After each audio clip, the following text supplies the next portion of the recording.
All right, folks, welcome to another President Trump live stream. President Trump is doing a roundtable with America's governors today. He's going to be talking about rural broadband, meaning internet for rural areas around the country. He's also going to be talking about coronavirus. He's going to be talking about education, a bunch of different issues. And as you guys know, what's going on with the police and with riots and protests and stuff like that. So stay tuned live here at Golden State Times for full coverage of President Trump's roundtable with America's governors. We're going to be giving you guys information of who's going to be attending at the roundtable and which people from the administration are going to be there along with President Trump and I believe Vice President Pence. But we're going to have to see when they release the attendee list for this event. So all we ask for, folks, if you guys can please share the live stream on social media and don't forget to click the thumbs up button. The thumbs up button helps us out a lot. It lets YouTube know that you guys are enjoying this live stream or you guys are eager to watch this live stream. So if you guys can click the thumbs up button, that would be great. Once again, don't forget to share the stream on Facebook and Gab and Reddit and Parler and all of those. But don't forget to share it. If you share the live stream on Twitter, we will give you a shout out as a thank you for your help and your support. And also don't forget to follow us on Twitter at Gold State Times. We also like to give a big thank you to Rob B for your support through Super Chat. This live stream is 100% ad free, or it should be ad free. I hope that YouTube is not putting ads when we are not putting ads on our own.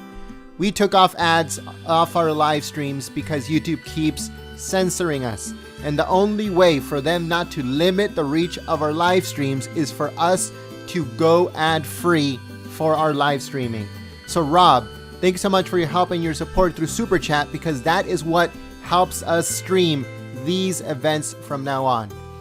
We have to go ad-free for our live streams in order for us to not get censored. And that is what they're doing, just like what they did to the Federalist, just what they're doing to Zero Hedge and other websites on Google. Completely taking them off of the monetization platform and censoring them pretty much to the point where they go out of business. That is their plan. That is Google's plans, that is YouTube's plan, and that is exactly what they're doing to us. So that's the reason we had to go ad-free. No ads on these live streams. Now, if you do find an ad, if you logged in and you found an ad, that is YouTube. That is not going to us. That is going directly to YouTube. So who knows? Who knows what's going on with these live streams? Our videos are monetized. Our videos are good. Everything is running good on the video end, but the live streams are getting attacked. And that's the way that we reach patriots on a daily basis. So thank you so much once again, Rob B, for your support, helping us live stream these events to patriots all over the country and all over the world. Thank you so much. All right, folks, so I'll be back on the microphone in just a few moments to give more shout outs, and also to give shout outs to everyone that supported us through sharing the live stream on social media, on Twitter. So share on Twitter, we'll give you a shout out. Follow us on Twitter at Gold State Times, and we'll give you a shout out. We also want to give a big thank you to Donna Polita. Thank you so much for your support through Super Chat. You help us live stream these events to patriots all over the country and all over the world. So thank you so much once again, Donna.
All right, folks, so we would like to welcome Stephen Brown. Thank you so much, Stephen, for your support through membership. Now, every single time that you type in the chat or in the comment section of our videos, a Trump hat will come up next to your name, letting everyone know that you support the free press. Thank you so much for believing in us, Stephen Brown, and your help and your support through membership. All of our members, the patriots that you see with the Trump hat next to their name, those are the patriots that are helping us stream here on YouTube. This live stream and other live streams in the future will be ad-free. And the reason why they're ad-free is because YouTube keeps censoring us if we monetize our live streams. If we monetize our live streams, they limit the reach of our live streams, demonetize them anyway, so we had to go ad-free. They pushed us to that point. So I'm just letting you guys know, if you guys see an ad on this live stream, that is straight from YouTube. They're not giving us anything of that. So it's crazy what's going on. And I know if you guys, I don't know if you guys have heard about the Federalist being demonetized and also Zero Hedge being demonetized by Google. So that is where they're going. They're trying to make sure that all of these websites, all of these channels disappear because they can't censor them outright. See, they can't take us down in any other way other than just demonetizing or limiting our reach here on YouTube. That's the only way that they can take us down, folks. So that's what they're trying to do. So we had gone ad-free for this live stream and other future live streams.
This one. Great job. Great job. Thank you very much for being here. It's an honor and very important time in our country.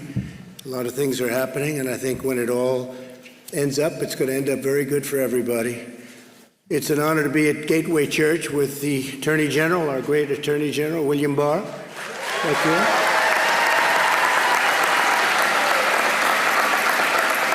And my friend Ben Carson, who's done a fantastic job at HUD, Secretary. And a young star, Jerome Adams, General. Where is Jerome? Jerome? Along with a lot of my friends out in the audience. In fact, a lot of the great political leaders from Texas, I see. Some great, great friends, and I want to thank you all for being here. Faith leaders, members of law enforcement, so important. We want law and order. We have to have a lot of good things, but we have to have law and order.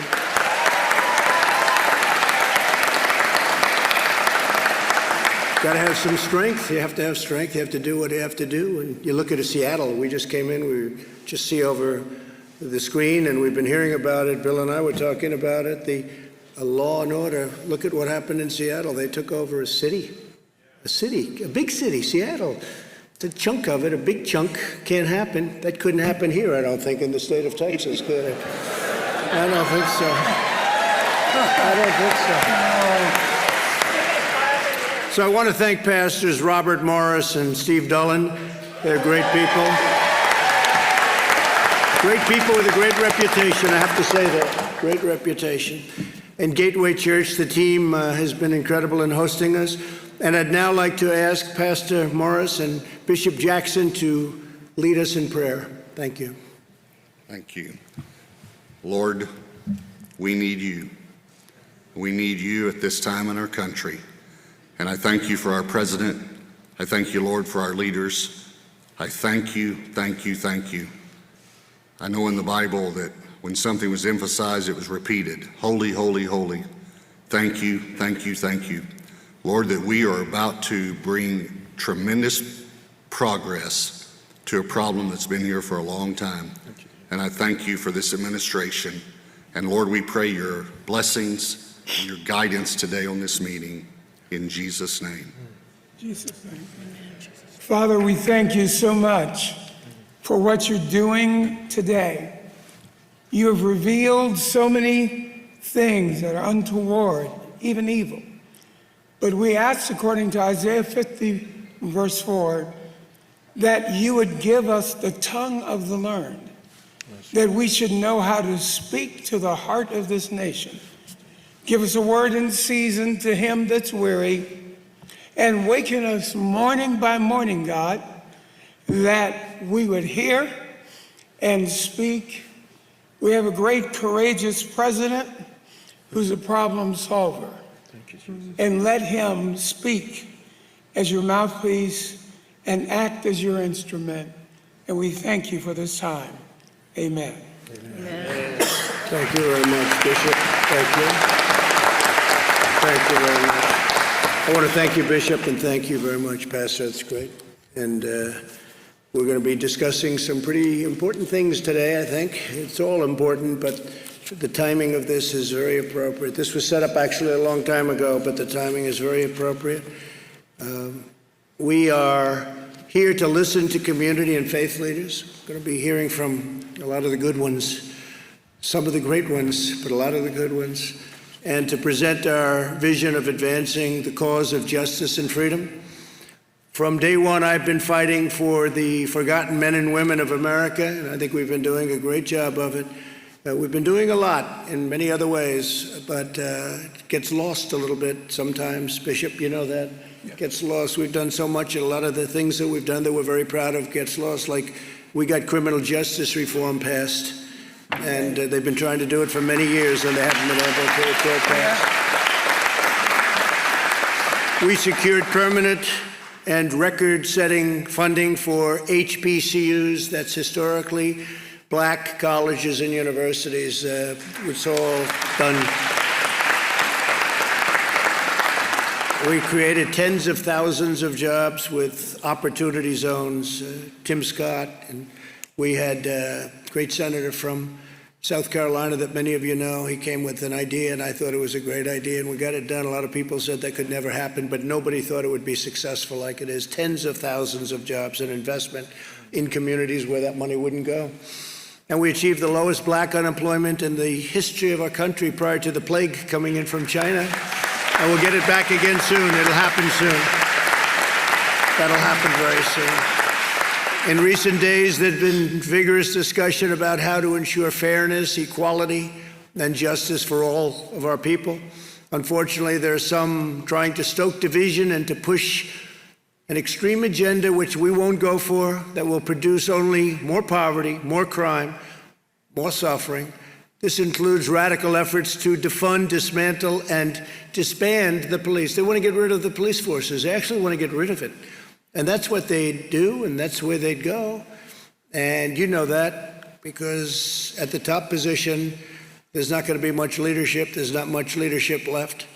Instead, we have to go the opposite way. We must invest more energy and resources in police training and recruiting and community engagement. We have to respect our police. We have to take care of our police. They're protecting us. And if they're allowed to do their job, they'll do a great job. And you always have a bad apple no matter where you go. You have bad apples. And there are not too many of them. And I can tell you there are not too many of them in the police department. We all know a lot of members of the police. I was listening today, and a friend of mine was on, very important person, said some of the best people he's ever met are policemen, law enforcement people. And they're taking care of people that in many cases they never even met before. And at great danger, at great risk. They get shot for no reason whatsoever other than they're wearing blue. They get knifed. You saw that the other night. It was a horrible thing. But there is no opportunity without safety. In Chicago, 48 people were shot and 18 people were killed in one day, Sunday, May 31st. Think of that. 48 people shot, 18 people killed.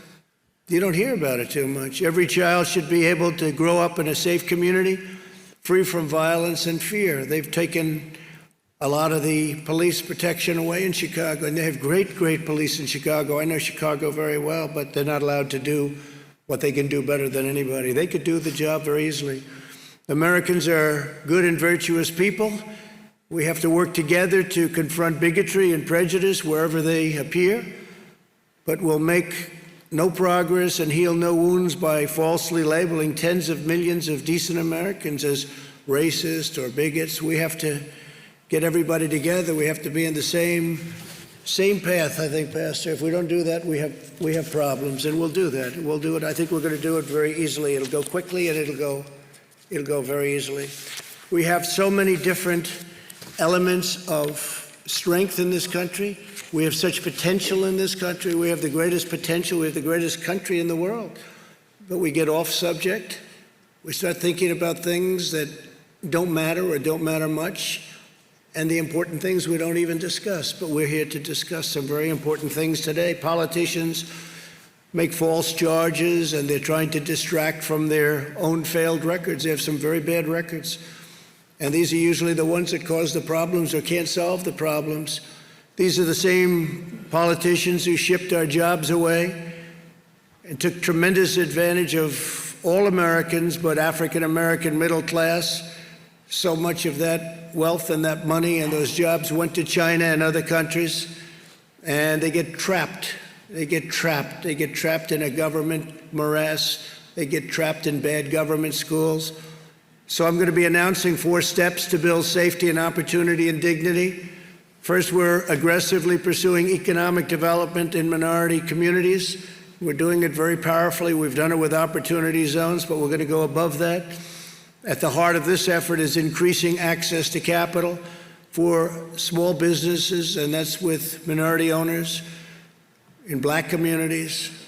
And we're going to get it done, and it should have been done a long time ago. It's been very difficult, very, very difficult for some people, been unfairly difficult. Second, we're confronting the healthcare disparities, including addressing chronic conditions and investing substantial sums in minority-serving medical institutions. We have medical institutions in some areas of our country that are a disgrace.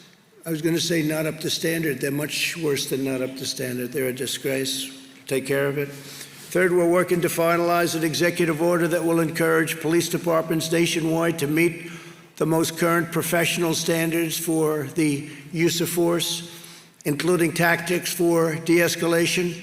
Also, we'll encourage pilot programs that allow social workers to join certain law enforcement officers so that they work together. We'll take care of our police. We're not defunding police. If anything, we're going the other route. We're going to make sure that our police are well trained, perfectly trained. They have the best equipment. Yeah.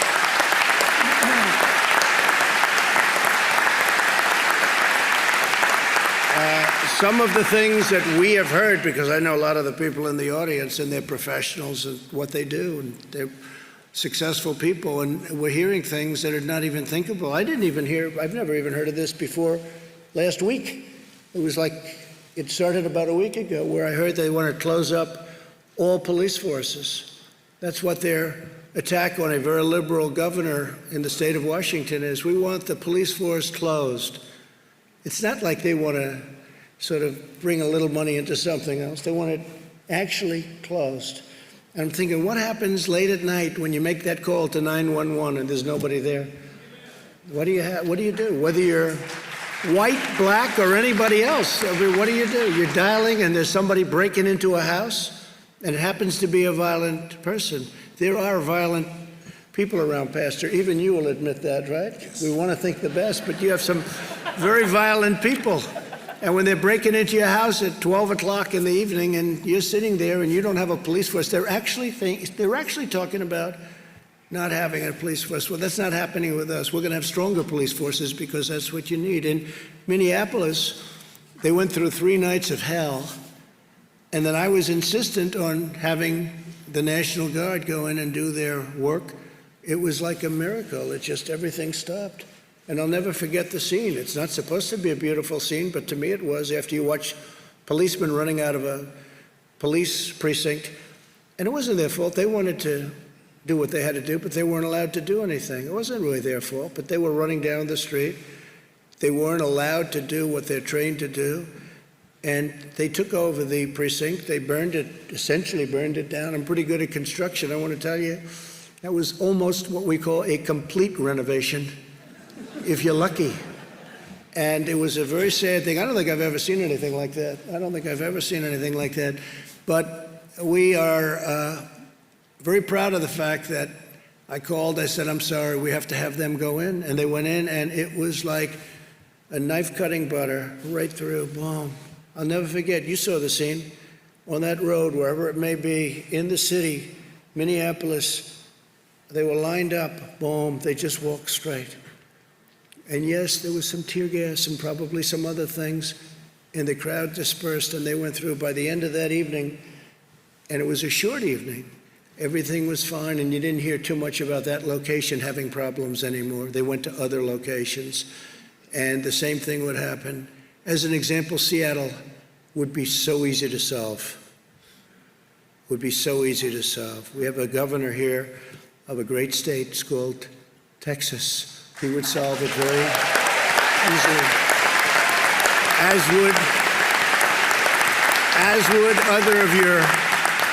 would other of your political leaders, including your lieutenant governor. They would solve it very easily. It's a lot of it's common sense. I don't even think it's courage. I think it's probably more courageous the other way, because I wouldn't want to be doing it the other way. It's very unsafe.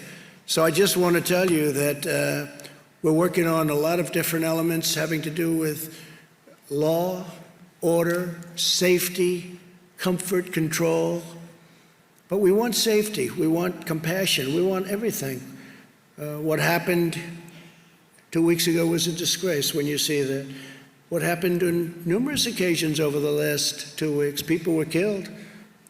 A number of people were killed, and it was very, very terrible and very, very unfair. A number of them were police officers, and it was a very unfair situation. We don't want to see that.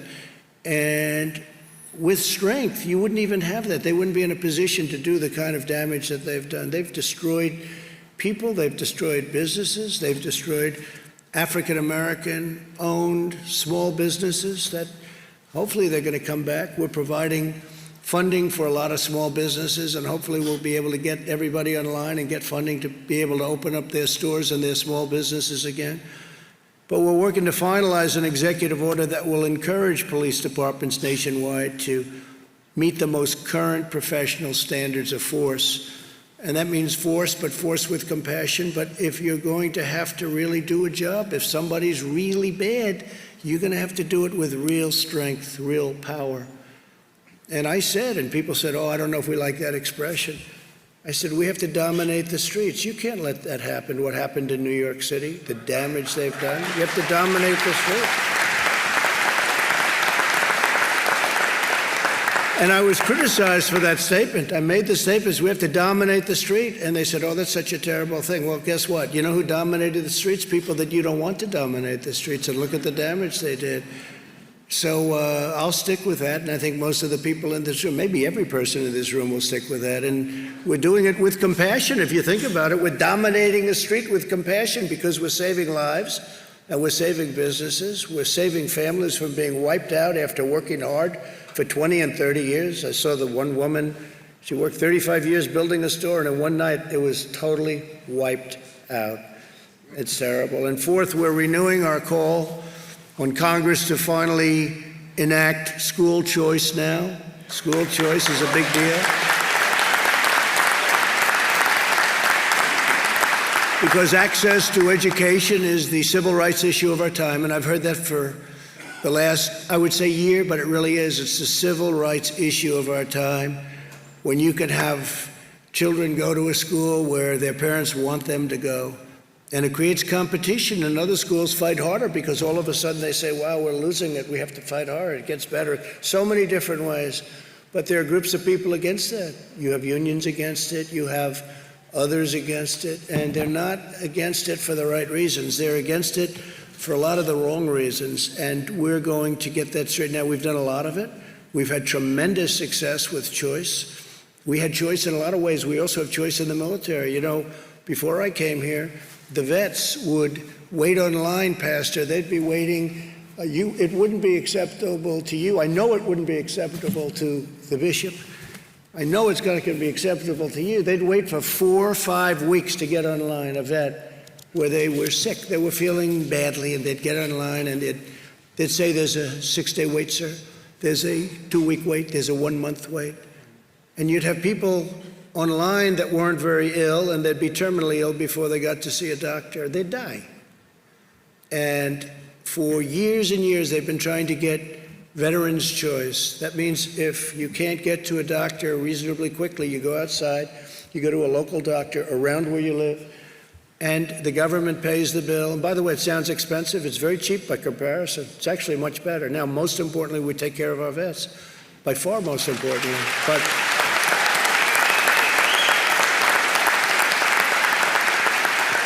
But it's one of those many cases where it's actually less costly and better. Sometimes you'll see a building, it costs less money than another building that costs more because the one that built the one that costs more, this one looks better. The one that's cheaper, it looks better. They say, how much more did you spend for that building? Actually, we spent less. You can do that. It's called, you have to know what you're doing, if you know what you're doing. That's only good for the real estate people in here, of which there are plenty, by the way. So I just want to thank everybody. This is a tremendous place. This is a great city. This is a great, great city, and with tremendous people and tremendous pride. And I say the same for the state of Texas. You know, your governor came to me and he said, when you had your bad hurricane 2 years ago, I gave so much money to Texas, more. He kept coming, more. How about here? How about... So finally, you know, though, we took good care of Texas. Is that right? We took such good care of Texas. They were looking for the next hurricane. They said, when's the next hurricane? But they had a big one. And they say you had the largest water dump ever. It just didn't stop. It came in, and you thought it was gone, and then it went back out, and it reloaded, right? And it happened 3 times. And your governor came in, he wanted to build a barrier so that water would hit the barrier, wouldn't come into certain parts of Texas. Called me, he said, sir, I just have one more request. This is after we gave $28 billion, sir, $28 billion. I mean, we watch the pennies, but when it comes to Texas, we don't watch them too closely, okay? And he said, Governor Abbott, he said, just one more request, and it's a very small one, sir. We have a way of building a wall. It goes up and down. It moves with the tides. I said, that sounds expensive to me. It moves with the tides, and it's not a lot of money. Could I ask you to do me one small favor and approve it? I said, how much is it? Sir, it's only $10 billion. And I said, start working on it, right? I said, start working on it, because we can do things to get rid of those. You get hit pretty hard here. They get hit pretty hard here, don't they? Were you affected very much when you had, during the hurricanes itself? We had a lot of people who were displaced that came to this area. Yeah. Well, we took good care of everybody. So I just want to say this is one of my favorite places. I know we're doing very well here. During the last process, they kept saying that Texas is too close to call. And friends of mine in Texas would say, it's not too close to call. You're going to win in a landslide. And I said, well, they keep saying it. Well, we had one man got on television, actually, and he said, I don't know where you come from, but I don't think this is too close to call. I think he's going to win by a lot. And we won by a lot. It was 8 o'clock, and the polls were closed, and they said, Donald Trump has won the state of Texas. And he said it simultaneously, so. And we're doing good here again. But, you know, one of the things I have to say, because this is big oil territory, I think we've done a fantastic job with bringing back the oil in a rapid fashion. That looked pretty bad. That looked pretty bad. You had a case, you had a couple of hours where if you bought a barrel of oil, you bought it for $37, as if they gave you 37, okay? There's never been a thing like that ever. Now I see that it's getting close to $40 a barrel, and you're back in business, and we got it done fast, and we got Russia together with Saudi Arabia, and they cut production, and they got it back fast, and we're very, very proud of it. The supply changed rapidly with COVID-19 or whatever you want to call it. I'd never heard so many names. You have about 30 names you can call this thing. I call it the plague from China. It's a plague. And it's not good. And it's not good. And it could have been stopped. It could have been stopped in China, but they decided not to do that. And we'll have to figure that one out, won't we? So I just want to thank everybody very much for being here. This is a very spectacular place, and I want to introduce Attorney General Barr and Secretary Carson to say a few words, along with the Surgeon General, who has been a real young star in the administration. And please, if I could, Bill, take over, please. Thank you very much. Thank you, Mr. President. Thank you.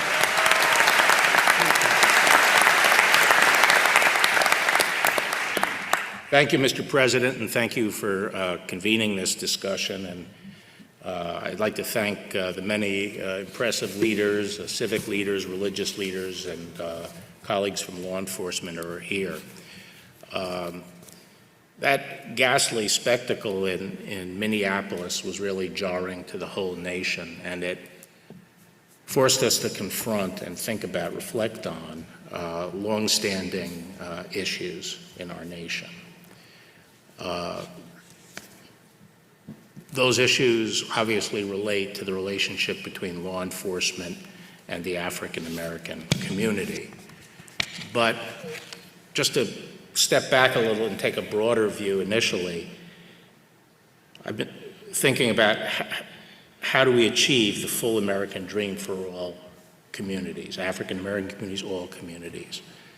And one of the reasons I'm proud to serve in this administration is because I think the President is moving forward on the critical elements necessary to provide and ensure that opportunity.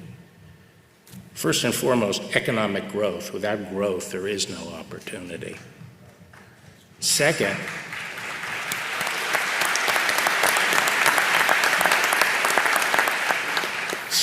education. And I think Condi Rice said a few years ago, it's the civil rights issue of our time, because without a good education, we are not allowing our young people to seize their opportunities and pursue their dreams.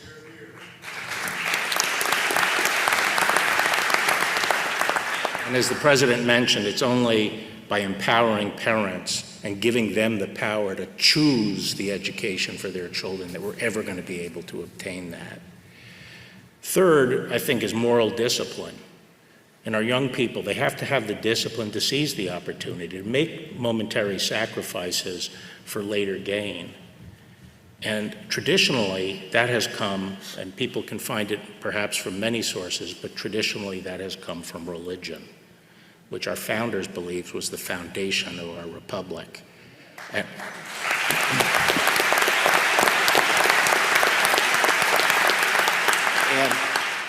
And we have to stop policies that undermine religion or relegate religion out of the public square.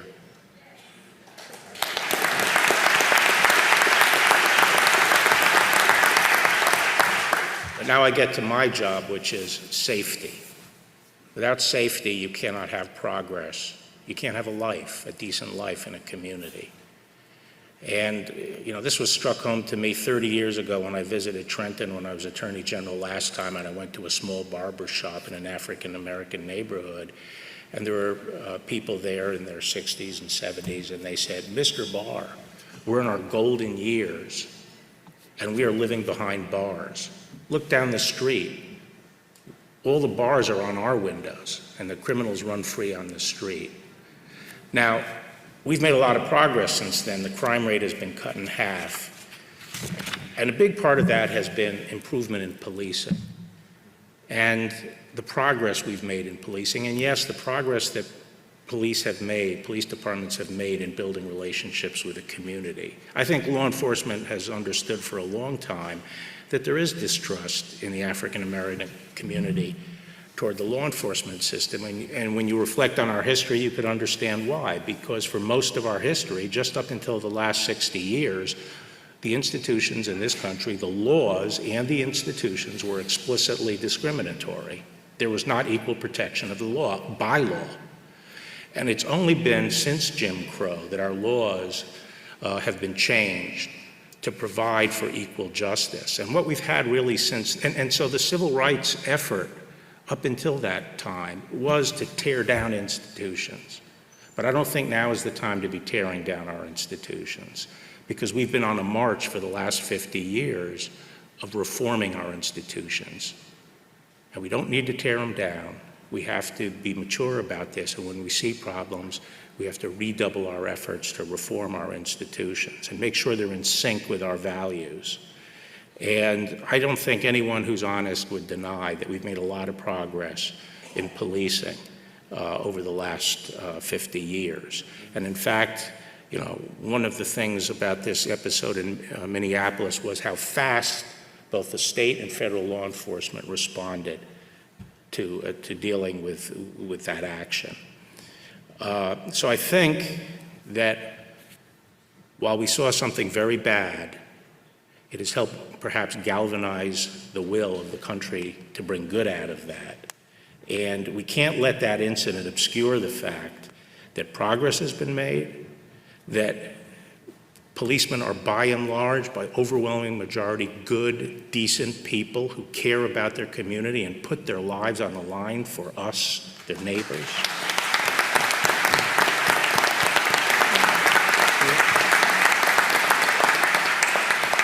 And we can't lose sight of the fact and can't let this event obscure the fact that the real oppression and danger to our communities comes more from violent crime and lawlessness than it does from the police. Now, we've never had a president who's more committed to reforming law enforcement. And he's done that with the First Step Act and with the first police commission since Lyndon Johnson. And I'm very optimistic about what we're going to be able to do, given his leadership, but also given the leadership of our police forces, which around the country increasingly have become better and better led. And I think the police profession is itself committed to addressing the issues that we saw in Minneapolis and completing the process of professionalizing policing in this country. And as the President said, we're working on a number of things through the commission that he set up and also through an executive order to propel that process even faster by looking at how we can encourage the adoption of guidelines about the use of force that are acceptable both to the community and to the police profession, but also to encourage certification of police forces, and also through such activities as increasing grants to encourage the use of co-responders. More and more our police are being asked to deal with problems that hasn't previously been the problem of law enforcement. They have to deal with homeless people. They have to deal with a lot of mental health issues. They have to deal with drug addiction, the drug addicts and so forth. And providing some additional support to the police in these areas is going to be important. So let me just say that the Department of Justice is committed to support the President's efforts here, do all we can to bring good out of this bad incident. Thank you. Thank you, Bill. Thank you.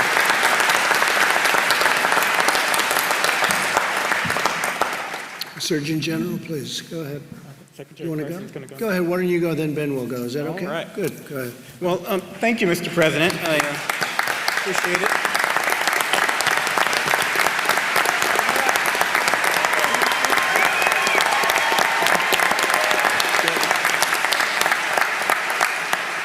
Thank you, everyone, for coming today. Thank you to the panelists.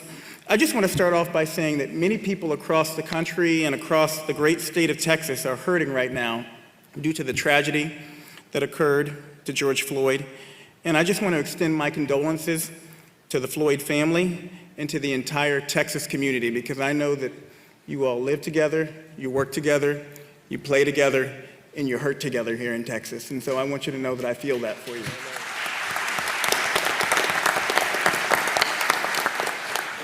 The President asked me to give you a quick update on America's COVID-19 response. Thanks to cooperation with state and local partners, we're making progress against the virus. We are, and towards a safe reopening. Through strong public and private partnerships, America has now done more than 20 million tests. And that number is a big number. It's not just about the number, it's also about how many of those tests are coming back positive. We have a positive rate under 6% nationally, and from a public health perspective, if we're under 10% positive, we're doing a good job. So there's a lot of challenges out there, but I want you all to know that we are moving in the right direction. The data shows that we are moving in the right direction as a nation. And this has happened in part thanks to opening of over 500 community-based testing sites through the work of private sector partners in the United States Public Health Service, which I help lead with Admiral Giroir. 70% of those sites are in CDC-designated vulnerable areas. That means that we're taking the testing to those who need it the most, to those who are most at risk. We also have testing at 92% of America's community health centers, which predominantly serve low-income areas and communities of color. We've helped equip our frontline workers, our healthcare heroes, with 94 million N95 respirators, 149 million surgical masks, and more than 1 billion gloves. And a large proportion of those supplies at the President and the Secretary's direction are going to nursing homes. And I just want to, I see the governor over there, I want to give you all a shout out. Texas has led the way in nursing home testing. 100% of their nursing homes have been tested. They're leading the way in testing people in corrections facilities. Over 95% of people in corrections facilities have been tested. That is something you all should be tremendously proud of.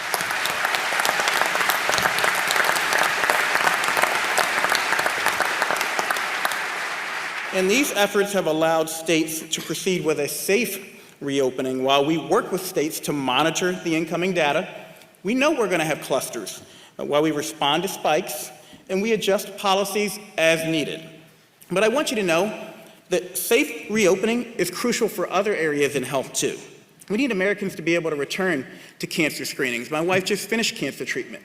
If she'd had to wait 6 months to get her cancer screened, she might not be here today. We need people to get their surgeries. We need people to get their vaccinations. 4.2 million children are behind on vaccinations now because of the COVID closures. We know every 1% increase in unemployment equates to a 1.3% increase in suicides. 1.3% increase in suicides. So we want to reopen safely. We also have to remember that being shut down has health consequences beyond COVID. We know that being out of school is bad for your health. We need to get our kids back in school safely.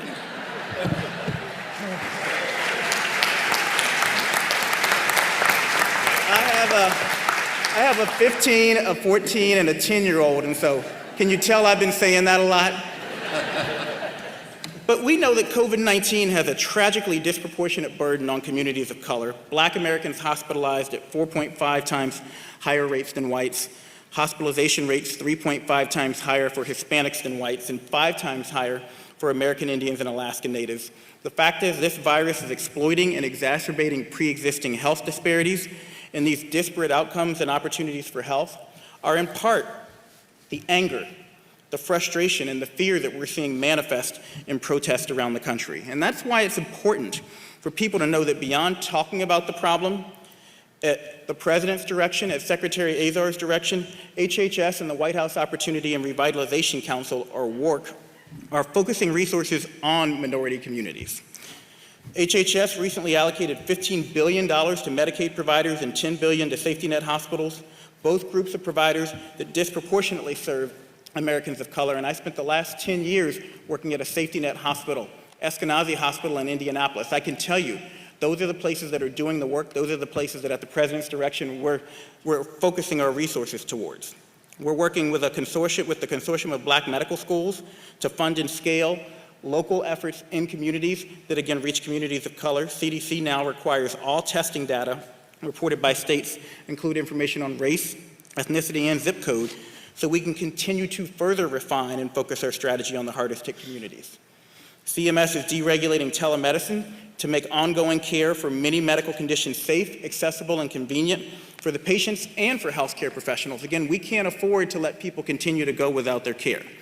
And the administration's emphasis on public-private partnerships is allowing us to progress towards a vaccine and treatments at a record pace as a part of Operation Warp Speed. I want to add that SAMHSA has just funded 3 community behavioral health clinics right here in Texas with the CARES Act funding. Some of your congressional representatives are here. I want to say thank you to you all for passing that into the President for signing it to address COVID-19 and behavioral health needs. These facilities integrate mental health, substance abuse treatment, and physical health care in one setting and provide 24/7 crisis intervention services. Another notable mental health awareness training grant is in Austin, where funds are used to train community health officials, including law enforcement, and we have many of them in the crowd today, on recognizing signs and symptoms of mental illness and mental health crises and how to help an individual who's struggling. That's all part of reform. That's all part of reform in the positive direction, giving our frontline workers the tools and the training they need to be able to take care of these difficult situations. As Mayor Sylvester Turner said at George Floyd's funeral, we must encourage business leaders to invest in our underserved communities, and that's what the White House Opportunity and Revitalization Council is all about. I have an upcoming Surgeon General's report on community health and economic prosperity, which aims to mobilize businesses to invest deeply and over time in the health of their communities. Finally, to focus on chronic conditions that disproportionately impact Black and brown people and may worsen because of COVID, Secretary Azar has instructed my office to accelerate the release of 2 calls to action, the first on maternal health, addressing the fact that women of color suffer more complications and a much higher risk of dying around childbirth. Black women are 4 to 5 times more likely to die around childbirth than white women. Native American women are more likely to die around childbirth than white women. And that's after you control for income, after you control for education, after you control for every known factor that we have. My second call to action is on hypertension control for all Americans.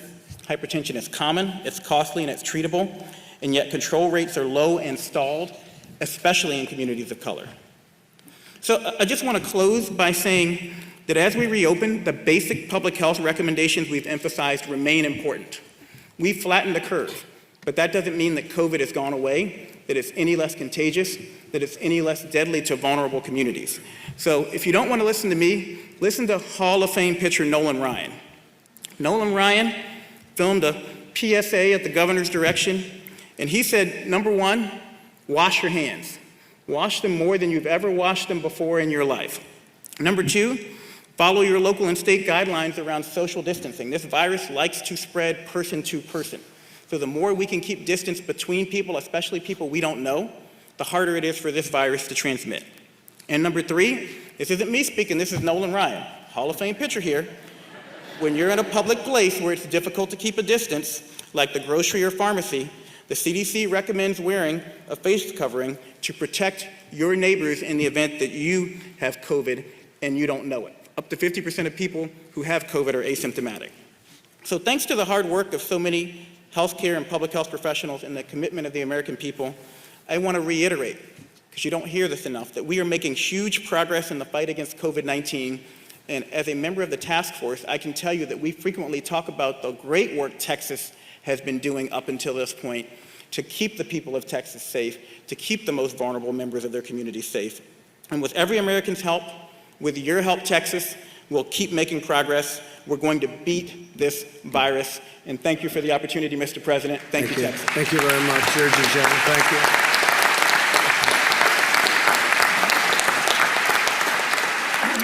Ben Carson, please, Ben. Okay. Well, thank you, Mr. President, for your leadership and your courage. I don't know of anybody who could stand up to all the criticism you get every day. 24. Do you have a chair? Thank you. You know, our nation is continuing a path of renewal and recovery from the coronavirus pandemic. But since the beginning, the President has talked about being a champion for the forgotten men and women of this nation. That's exactly where we've been concentrating. And it's been an honor to serve in an administration with that goal.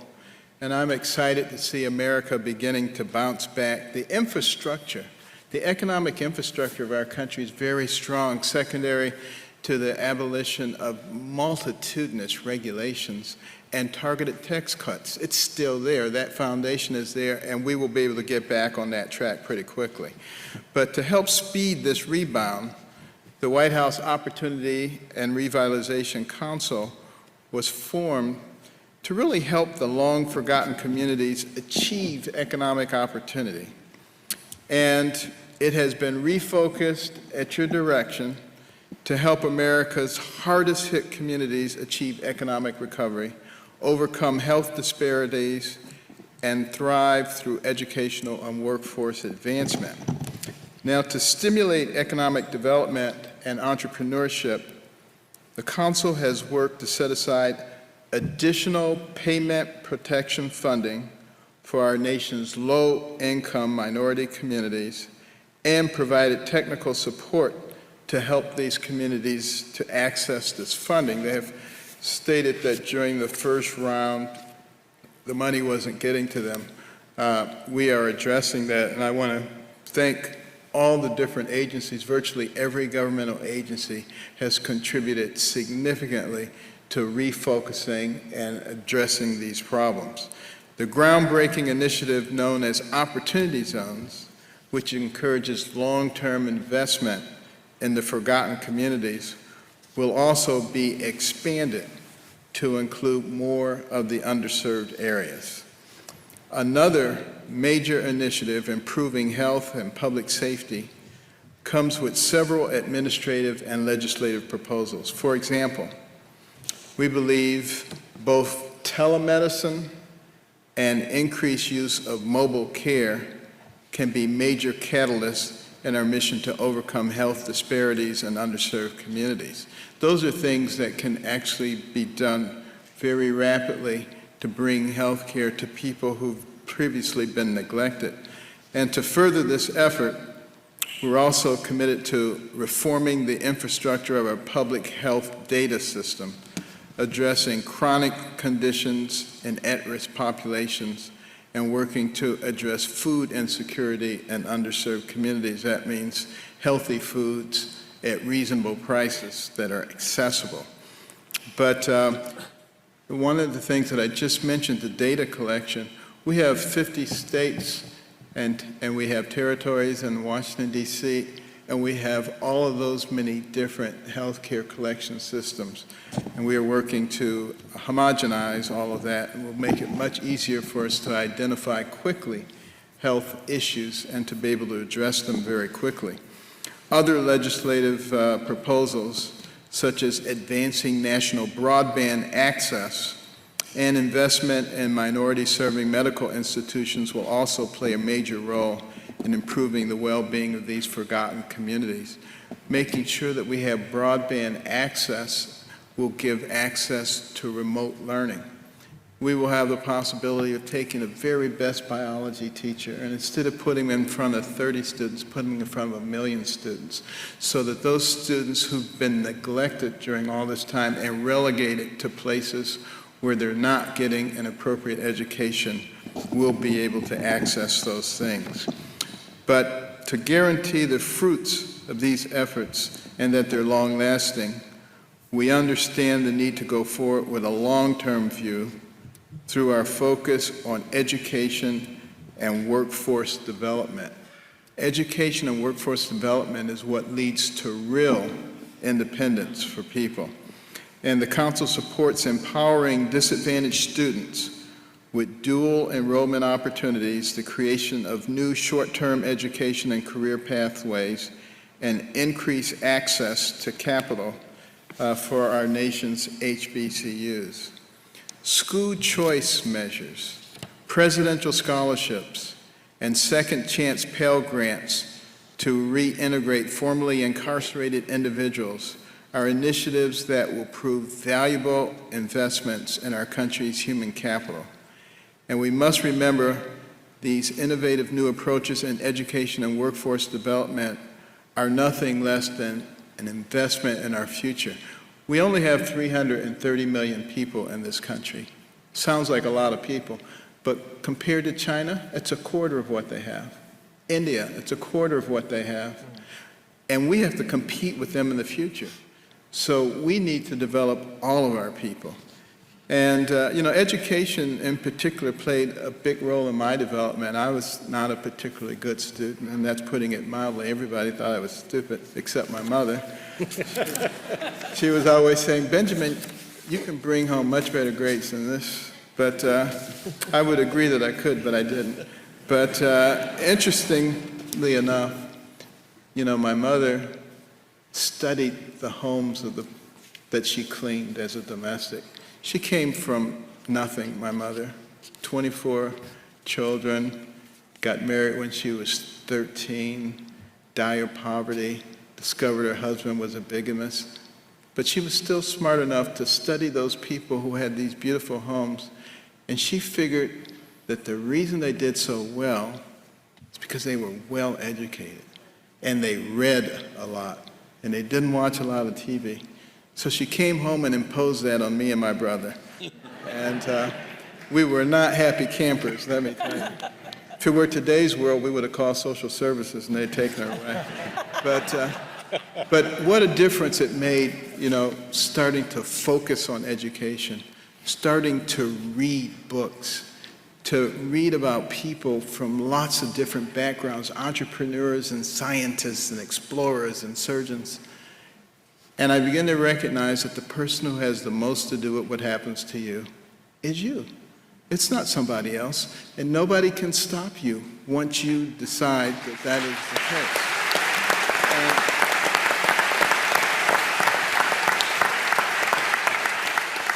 And that's why with the council, there is so much emphasis on education, because it doesn't matter where you came from, you get a good education and you write your own ticket. And we must reject those people who are trying to prevent school choice, who are trying to prevent the presidential scholarships, all the things that are there to empower people. And you will see a lot of that coming out of this administration. And, these investments in innovation give me a tremendous amount of hope for the future of this nation.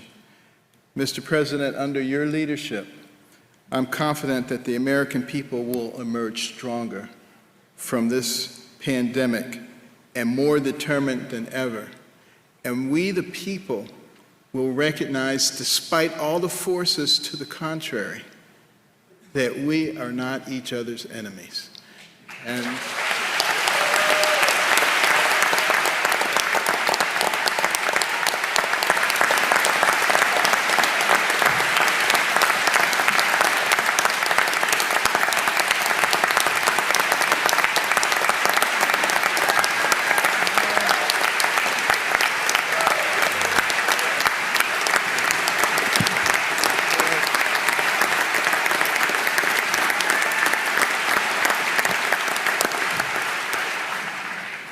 That's great. Thank you, Ben.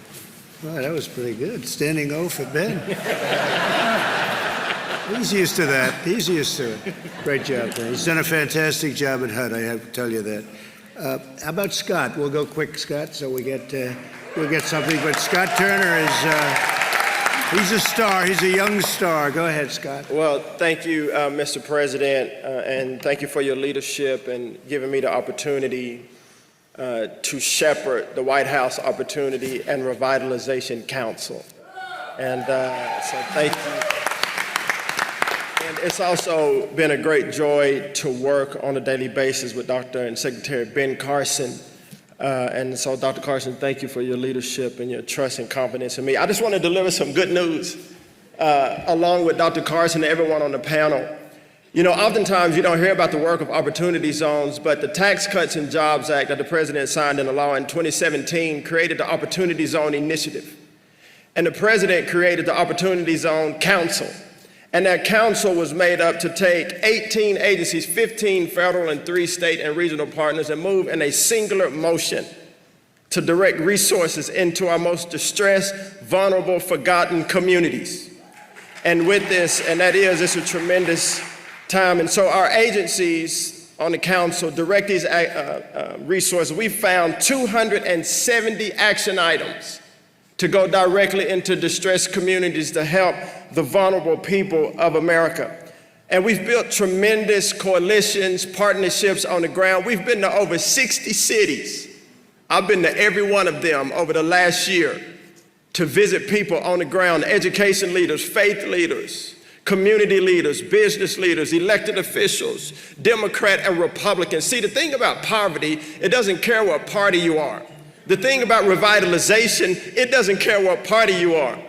We're coming together as a people for the good of the community. And oftentimes you may not hear about this, but we sit at convenings such as this with all of these stakeholders at one table to have the hard conversations. What is the pain of the community? Why is the community distressed? And what can we do together, both black and white, Democrat and Republican, come together for the good of this community, for long-term sustainability, for generational impact. And because of that, because of these partnerships, because of this collaboration together. And many people all at this table have been working together to bring about generational impact. So long after we're gone and history tells the story, the Opportunity Zones is more than just a program. It's more than just a concept. It is a mission that is to outlast all of us. And I tell you that as you're here, because a lot of times people see a government program as just a check the box. This is not a government program. This is built from the grassroots, from the bottom up, to affect the people in America.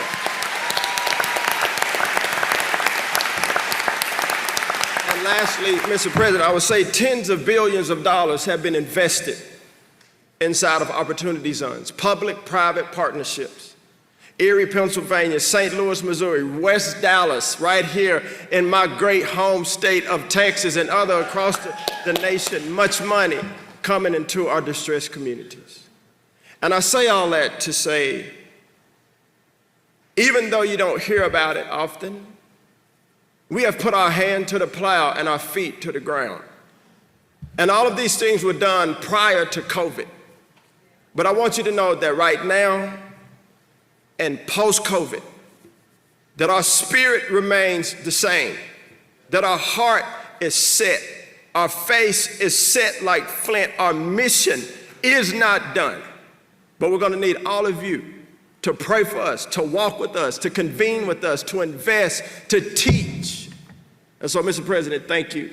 Dr. Carson, thank you. And to all of my colleagues at the table, thank you for your support. It's been a great honor. Thank you very much. That's great. Thank you, Scott. Thank you, Scott. Great. You want to say something? Please, Pastor, please. Well, thank you, Mr. President.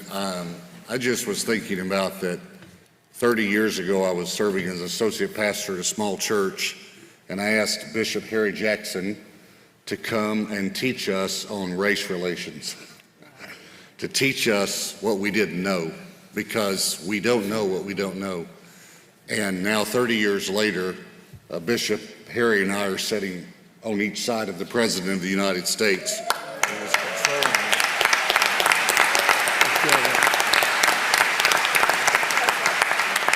He was concerned about healing a problem that we've had in our nation for a long time, but not just addressing one part of the problem, but housing. We have the Secretary of Housing, Education, Justice here. Attorney General Barr, thank you for being here. Thank you, our great governor, Governor Abbott. And I believe that we're going to work together and we're going to see freedom and justice for all in America. Thank you, Mr. President. Thank you very much. I appreciate it. Thank you very much. Great job you do here, too. Great job. Jack, go ahead, please. Thank you, Mr. President. Thank you, Pastor Morris, for offering your church. I think right now, like any other time in our nation's history, we need God.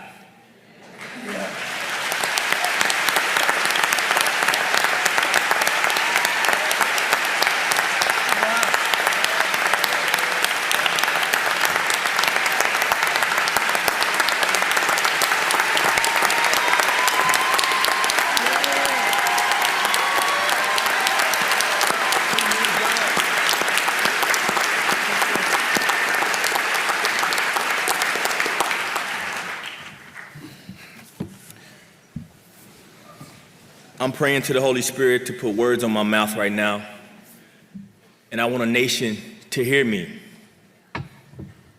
We need the fear of God.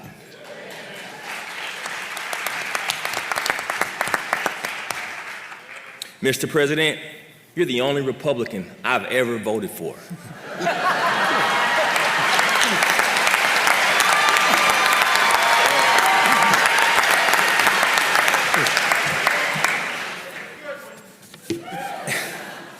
And I don't just say that to make you feel good. Honestly, that's not my goal, man. I'm saying that because you stood up for the word of God. And as believers, as the church, we have to pray for our president and have his back. When he raised that Bible up after those folks burnt that church, we are in a spiritual warfare. Yeah, that's right.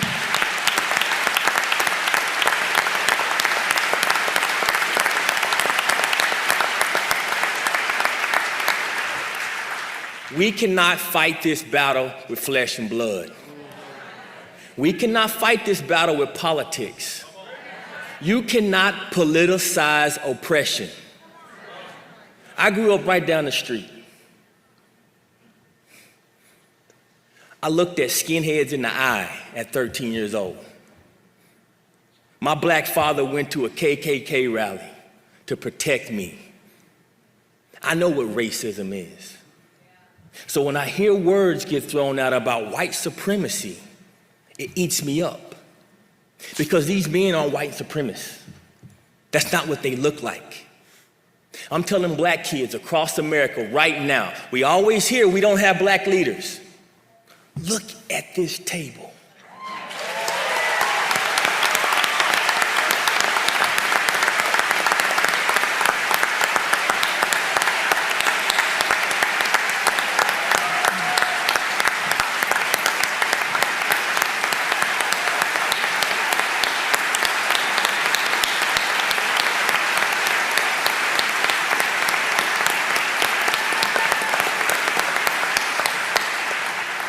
We are not as divided as our politics suggest. We are not as divided as our politics suggest. But I tell you what, this president, when I walk into my prisons, I'm blessed. I teach in prisons across our nation. Men who are broken, the most broken men in our country. Our Bible teaches us to serve those in prison. Our Bible teaches us to serve the poor. And when I walk into my class, and I say, guys, raise your hand if you've gotten your sentence reduced from the First Step Act. And every single one of them raised their hand. That's because of you, Mr. President, and that's because of policy. But you're brave enough to go against what everyone else has said about you. Now I'm calling on you to do more. We have a real issue in our country. In the root of it, let's not get our eye off the enemy. The root of it is fatherlessness. Our kids don't have fathers. Attorney A.G. Barr, you said it earlier. You talked about pulling God out. Do we talk about education? Well, 71% of those kids that drop out of high school don't have a father in the house. We talk about criminal justice reform. You're 5 times more likely to go to prison or have a run-in with the police department if you don't have a father in the house. We talk about health care. You're 4 times more likely to live in poverty if you don't have a father in the house, which means you're gonna be sicker. We don't have to keep looking for the problem when we see it. Now it's time for Americans of all color. I'm calling on my white brothers and sisters. I'm calling on my Spanish brothers and sisters. Get out of your bubbles. Go into the communities that are underserved and let's do what Jesus told us to do.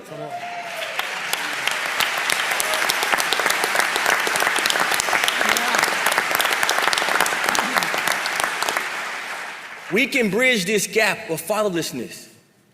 All we gotta do is go out of our bubbles, go bridge the gap with these kids, teach them what you teach your kids.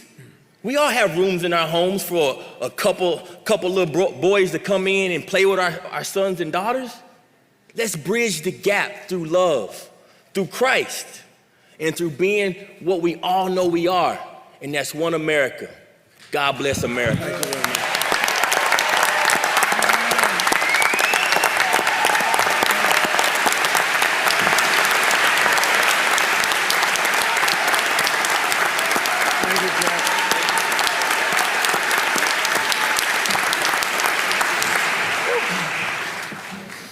Anybody like to speak, please? Anybody? Who goes after that? Mr. President, I'd like to speak. My name is Will Douglas. I'm the owner of Crimson Care Pharmacy Group here in Dallas, Texas, and I'm also a Republican nominee for state representative here in Texas. Yeah. First of all, I just want to thank your administration as well as Congress for getting the PPP loans. Speaking on behalf of my pharmacies as well as a dozen or so other pharmacies here in the state of Texas that benefited from those. Because of the PPP loans, I was able to not have to let any of my employees go. And in fact, I was able to hire additional employees because our business model had changed overnight. No longer could customers come into our store, they were having to go through the drive-thru, which created a whole litany of other issues. So for that, thank you. The reason why I'm running for office is because, to me, capitalism is the most important thing. Capitalism has created this bastion of free market enterprise that we have here in Texas, with Dallas being the crown jewel. And I'm afraid that we're going to lose that system that lifts people out of poverty. I was on a call with leaders in the black community here in Dallas the other day, and one of them said something to me that has stuck out, or that did stuck out, and I can't let it go. And that's that, I think he said it was an African proverb, but that a child that is not embraced by the village will burn that village down just to fill its warmth. As Republicans, we have to find ways to make capitalism embrace the people that it's left behind. Because if we don't, the next time, it won't just be villages and businesses that are being burned down. It will be the system that has lifted so many people out of poverty. Amen. Thank you.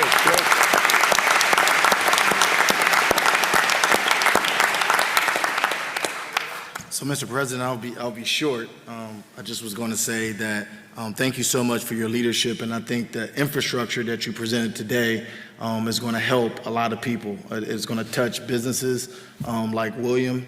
It's going to keep communities safe with the partnership of these law enforcement officials and the partnership with these ministers that we have and advocates like John Ponder and Jack Brewer. And so over the next couple of weeks, I think the American people look forward to seeing the wealth of executive orders that you're going to issue on justice and on economic empowerment, as well as legislative asks that we're going to make to the Hill. But we all need your help, every locality, every group or organization, because it's really about bringing us all together. That's the secret ingredient, and it has to start at the local level. It starts at the local level because you are closer to the people. And we want to create that infrastructure and give you the tools to help you do what you do best, and that's help people prosper. So thanks again, Mr. President. Thank you, Jerome. Thank you very much. Thank you, Jerome. Mr. President, I'd like to say thank you for putting this together in our state of Texas, right here in Dallas. A lot has happened in the last week. I'm one of your officers here in Dallas. I'm also one of your commissioners on your law enforcement administration with Attorney General Barr. And I can't thank you how far we've done for that. I also have to say thank you to our great governor and our leadership that's sitting right there. Without them, we don't make this state, and don't make this state great. We've had some challenges because of what's happened with COVID, but I want to give you an update of what we've done on the commission so far, where we've had 9 full hearings throughout this entire time. That's 35 panels, 125 witnesses, 190 written statements of individuals and interest groups. Our civil rights and community engagement organizations that we've asked to attend have no-showed. And those are the ones who can make the biggest difference when you're putting together any type of reform, because they need to be the voice to come tell us what we need. Law enforcement today is not what it was yesterday. In my 25 years, we've watched it propel to where our training is what we need the most.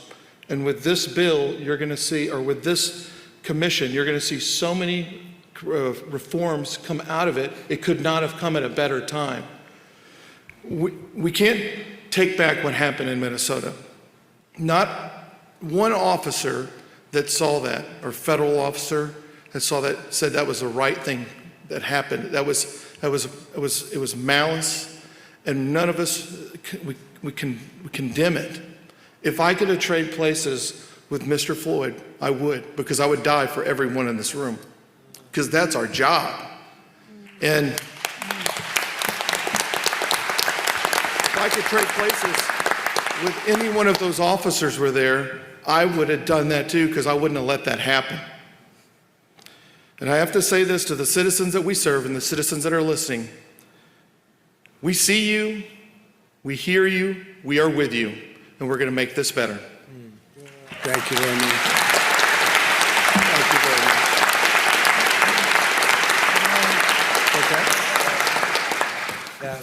Mr. President, I just want to thank you for your leadership. Echoing sentiments of some of my colleagues up here today, thank you for your stance on criminal justice reform. Thank you for not forgetting about the forgotten people. Thank you for your commitment and your support to the men and women of law enforcement in this country, and it is so very important. My name is John Ponder. I'm the CEO of a ministry called Hope for Prisoners. And what Hope for Prisoners does is we work with men, women, and young adults that are exiting different arenas of our judicial system to provide the supportive services to help them to be able to successfully reintegrate back into their home, back into the workplace, and ultimately back into the community. And Mr. President, thank you for coming out and attending the graduation ceremony for those 31 men and women who were released from prison. I cannot tell you the wind that was beneath their wings, because you came and spoke life into them. And they're on a whole new vista of life right now because of that. Great job. Great job. One of the huge components, this is why I'm so supportive of your stance on law enforcement, because one of the key components to this reentry mechanism that we built up is our partnership with the police. Our local sheriff in Las Vegas, Nevada has given us close to 100 volunteer police officers that are mentoring and training men and women coming home from the prison system. And sir, never before in the history of reentry, nowhere on this planet to this magnitude, have the men and women from law enforcement come alongside formerly incarcerated folks and help them to successfully reintegrate back into the community. That is just further evidence that we serve a gigantic God that wants to bridge the gaps. And in that's why that is so important, because what God wants to do, the Bible calls it the repairer of the breach. See, in communities across our country, there's such a disconnect between law enforcement and people from this segment of the population. But when we're able to come up with very creative ways to bring folks together, because if you think about it, all across the country, that in that disconnect, people do not trust police. Do you know why? Because they're not in relationship with them. And in what relationship could you ever have trust unless there's life rubbing up against life and the spirit of complete transparency, that we have more in common than we have differences. And out of that transparency builds the relationship, and out of that relationship, it gets established trust. It is something that second chance employers have absolutely fallen in love with. When you can tell the employer that the person that just came home from prison, that the mentor is a captain of the Las Vegas Metropolitan Police Department, that begins to just open doors. So I thank you for that. Looking so very forward to the direction that we're going. And on behalf of the men and women who are incarcerated right now in our prison system across the country, thank you for creating that atmosphere for them on the inside. But I know that you have dug the trenches to create an atmosphere for them once they get released. So I thank you for that. Thank you, John. Very nice. Thank you very much. Very nice. Great job you're doing, John. Great job. Please. Thank you, Mr. President, for putting this together today. I've learned so much from these men and women on this stage. I really appreciate that. Thank you for, my name's Dr. Robin Armstrong, and I'm a physician, and I've had an opportunity to treat many patients with the plague from China. And it's been, and with the COVID-19. And so we've had a lot of opportunity. Thank you so much for breaking down some of the regulatory barriers in the FDA to allow us to use medications like hydroxychloroquine.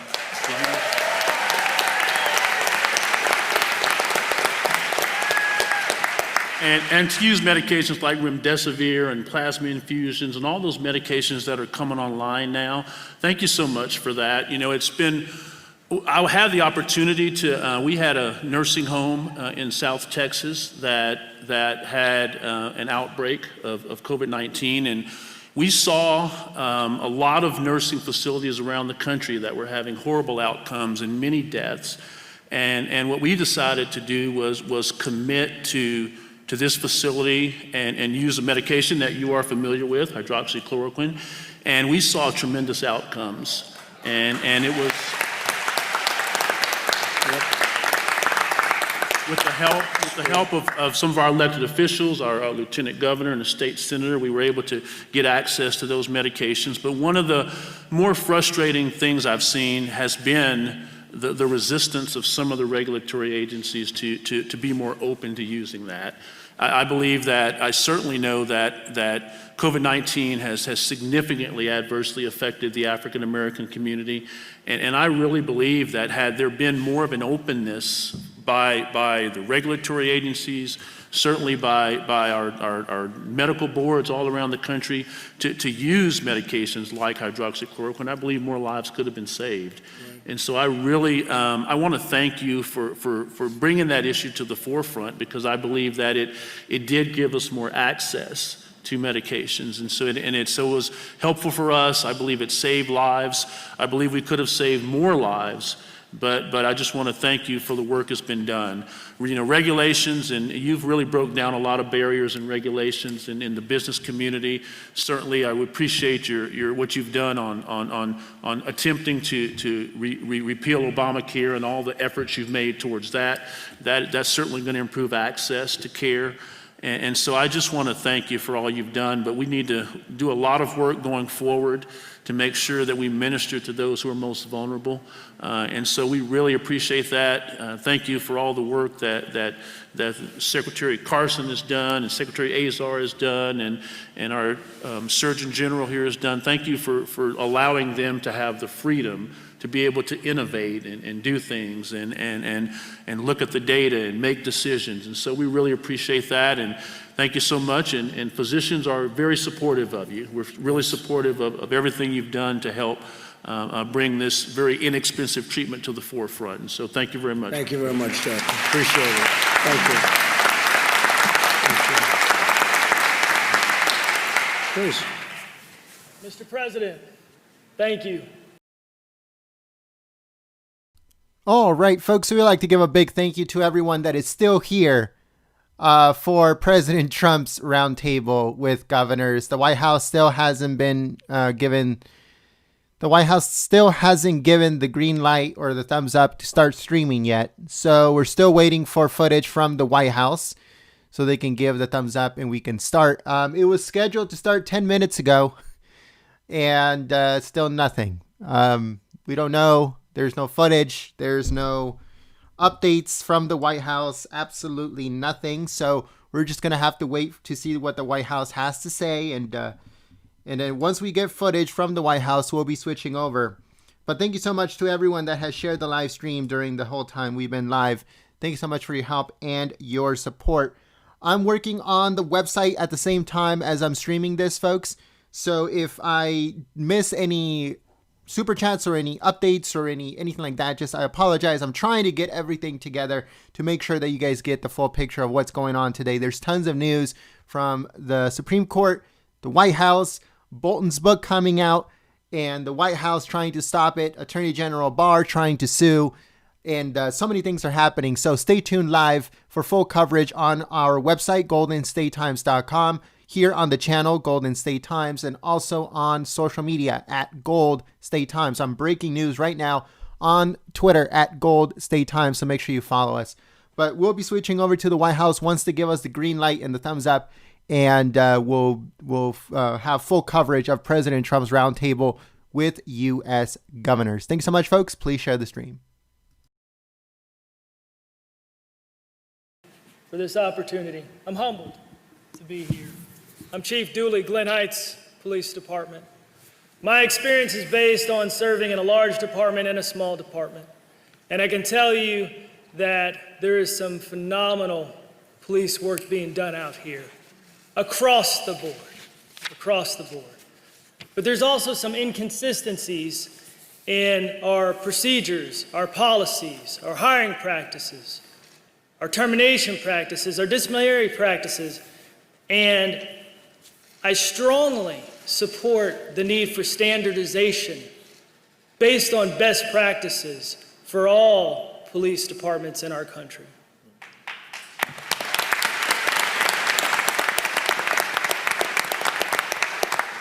I thank the President for his foresight for making these things come to happen. I know they're coming, and we need it. We are a country of very good departments, but we need to be a country of great departments. And this message today is about the transition to greatness. We have an opportunity in this country to transform the future of law enforcement. But we need to make sure that we have a relentless pursuit of dedication to public service at all times and at all levels. Specifically, national consensus policy on use of force, every chief would be in support of that. Mandatory participation in a national use of force database, yes, it needs to happen. Development of national statements for discipline and termination of police officers, that needs to happen. Development of a police officer decertification database, yes, we need to be able to get those bad apples out of our industry. So what happened will never happen again. We need to enhance the police leadership and culture, and it starts at the top. We have some great leaders in this country, but we can always be better. We can always continuously improve. We need to implement improved recruitment, hiring, and promotion practices that are dedicated to having officers that are relentlessly pursuing the service of not the community, but our community. It's about not dividing us, but uniting us, and understand that we come from the community. We need to enhance the ability for police agencies to implement effective discipline. We need to make sure that we have policies that establish a framework for a community policeman engagement that fully embraces that police officers serve, protect, and connect everyone in our community so that we all can become better. We need training. This is not the time to defund police departments.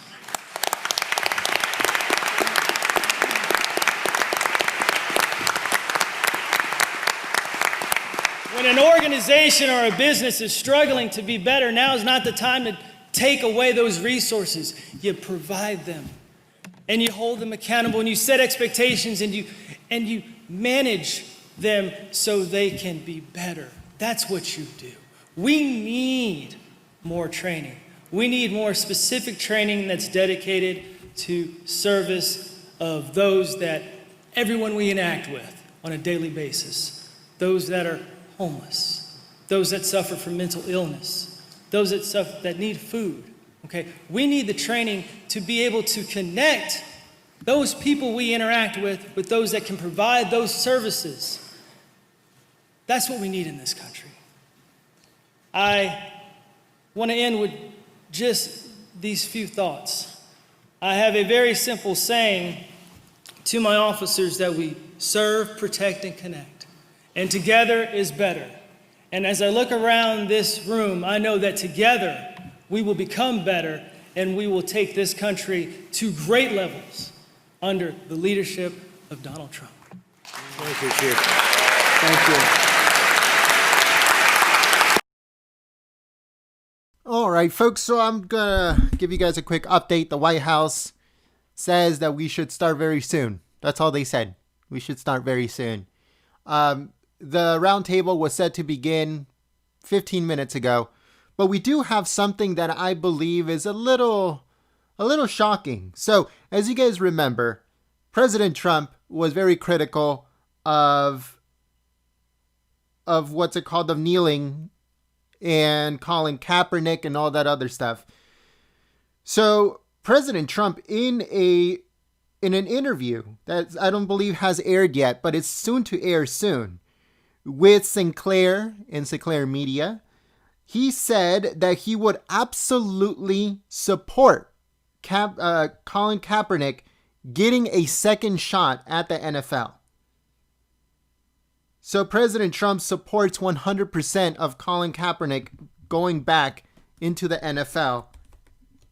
So what do you guys think about that? That's very interesting to know that President Trump now is in favor of Colin Kaepernick going back into the NFL.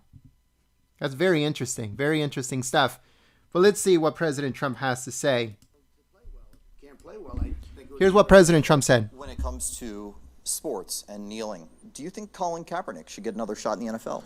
If he deserves it, he should. If he has the playing ability. He started off great, and then he didn't end up very great in terms of as a player. He was terrific in his rookie year. I think he was very good in his second year, and then something happened.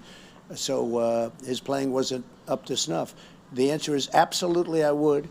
As far as kneeling, I would love to see him get another shot, but obviously he has to be able to play well. If he can't play well, I think it would be very unfair.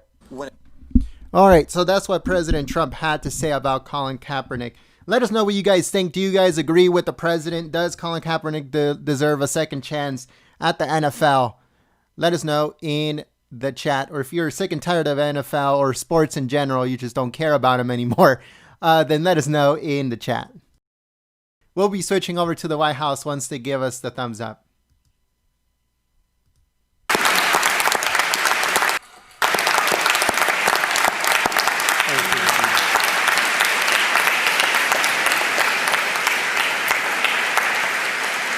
Thank you very much. That's beautiful. So it's time to say goodbye. We'll be back. We'll be back. And I just want to thank... All right, folks. So once again, let me show you guys exactly what's going on here. The White House, once again, still hasn't said anything. No updates, no nothing. This was set to begin a long time ago, and still absolutely nothing from the White House. So they need to get a new communications director. That's all I got to say, folks. The White House really needs to get a new I don't even know if they have a communication director, but they really need a new one. It's really bad what's going on at the White House right now.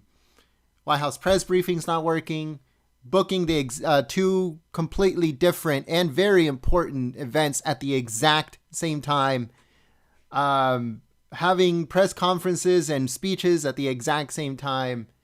Events happening at the exact same time. It's just crazy what's going on. But let's see. Communication director at the White House.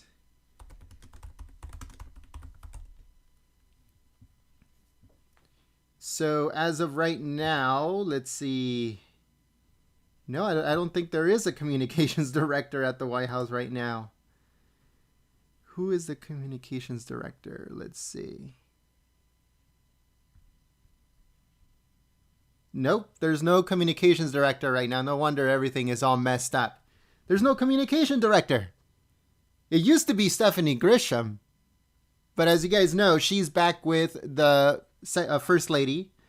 So with the First Lady, she was the communications director. Now she's not. Obviously, that position is once again vacant. So I don't know if it's being administered by the press secretary. There's nothing that says that she is also the communications director. No, I don't think they have one. All right, so maybe that explains a lot why they keep on booking stuff together, not starting stuff at the time. It's who knows.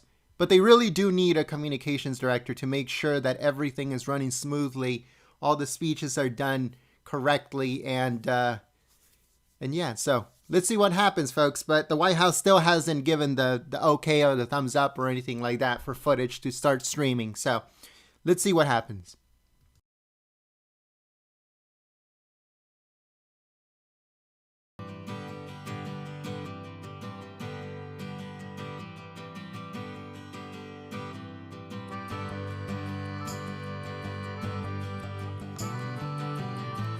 So someone in the chat said that they believe that Scavino was the one that was in charge of that. No, he's in charge of social media. He's in charge of just social media. That's pretty much social media outreach. Both the White House and the President Trump's social media is mostly written by Dan Scavino. Obviously, most of the tweets of President Trump are done by himself. But when it comes to POTUS tweets, when it comes to White House tweets, when it comes to any other part of government, when it comes to the White House, most of those are done by Dan. But President Trump is the one that takes care of his own Twitter and stuff like that. But when it comes to the White House Twitter, the President of the United States Twitter account, all of those are administered by Dan Scavino.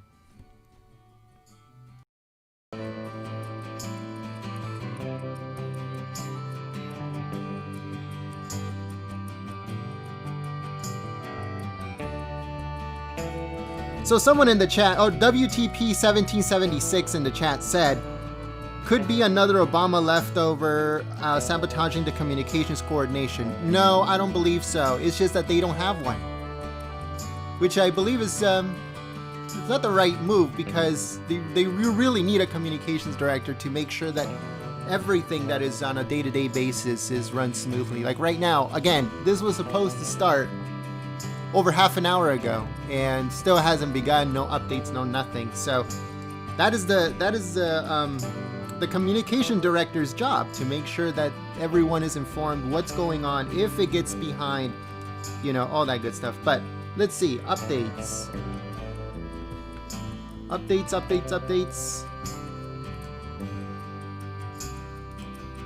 Let's see here.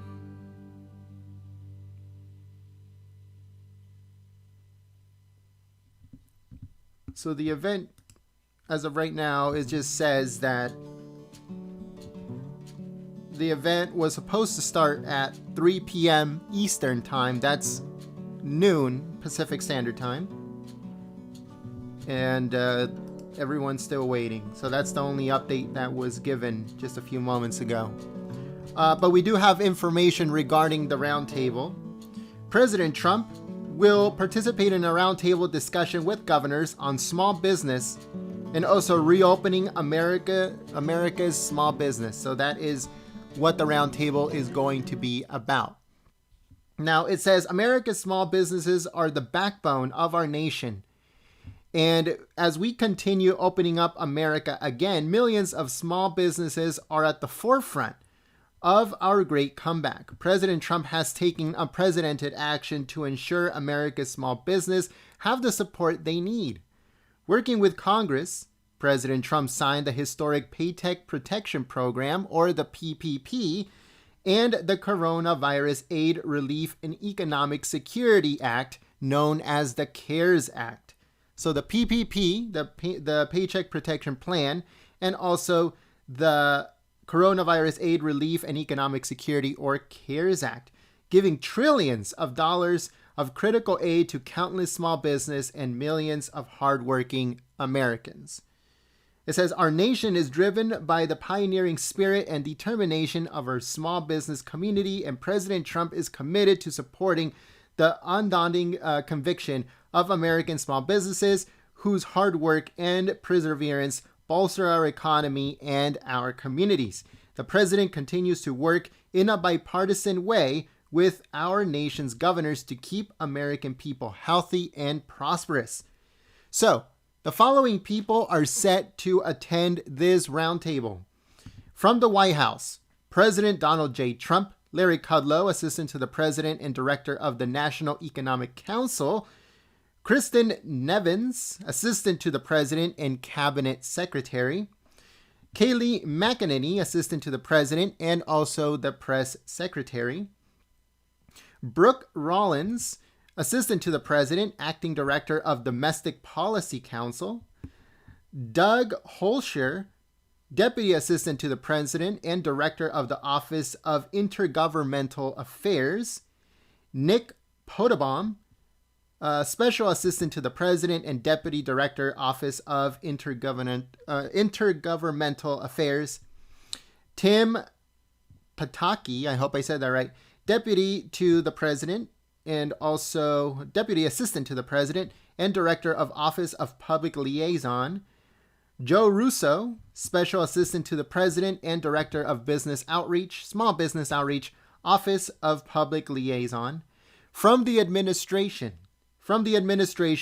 Secretary of the Treasury, Steve Mnuchin, is going to be in attendance, along with Administrator Jovita Carranza of the Small Business Administration.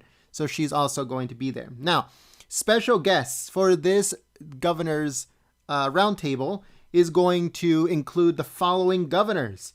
So we got Governor of Nebraska, Governor Pete Ricketts. We also have Governor of Oklahoma, Kevin Stitt. And we also have Tony Goines, Director of the Nebraska Department of Economic Development. Pete Patel, President and Chief Executive Officer of Promise Hotels. Melissa Haggerty, co-owner of Nothing But Cakes in Nebraska, from the great state of Nebraska. And Lori Burson, owner of Stella Modern's Italian Cuisine. So 1, 2, 3, 4 small business owners, and also 2 senators. I'm sorry, 2 governors. I apologize. 2 governors, one from Oklahoma, one from Nebraska. So that is the information that we have up to this point regarding this roundtable. Let's see what happens, folks. Thank you so much for choosing Golden State Times as your stream of choice. Don't forget to click the thumbs up button, and hopefully it starts very soon.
Here we go, folks. This is live.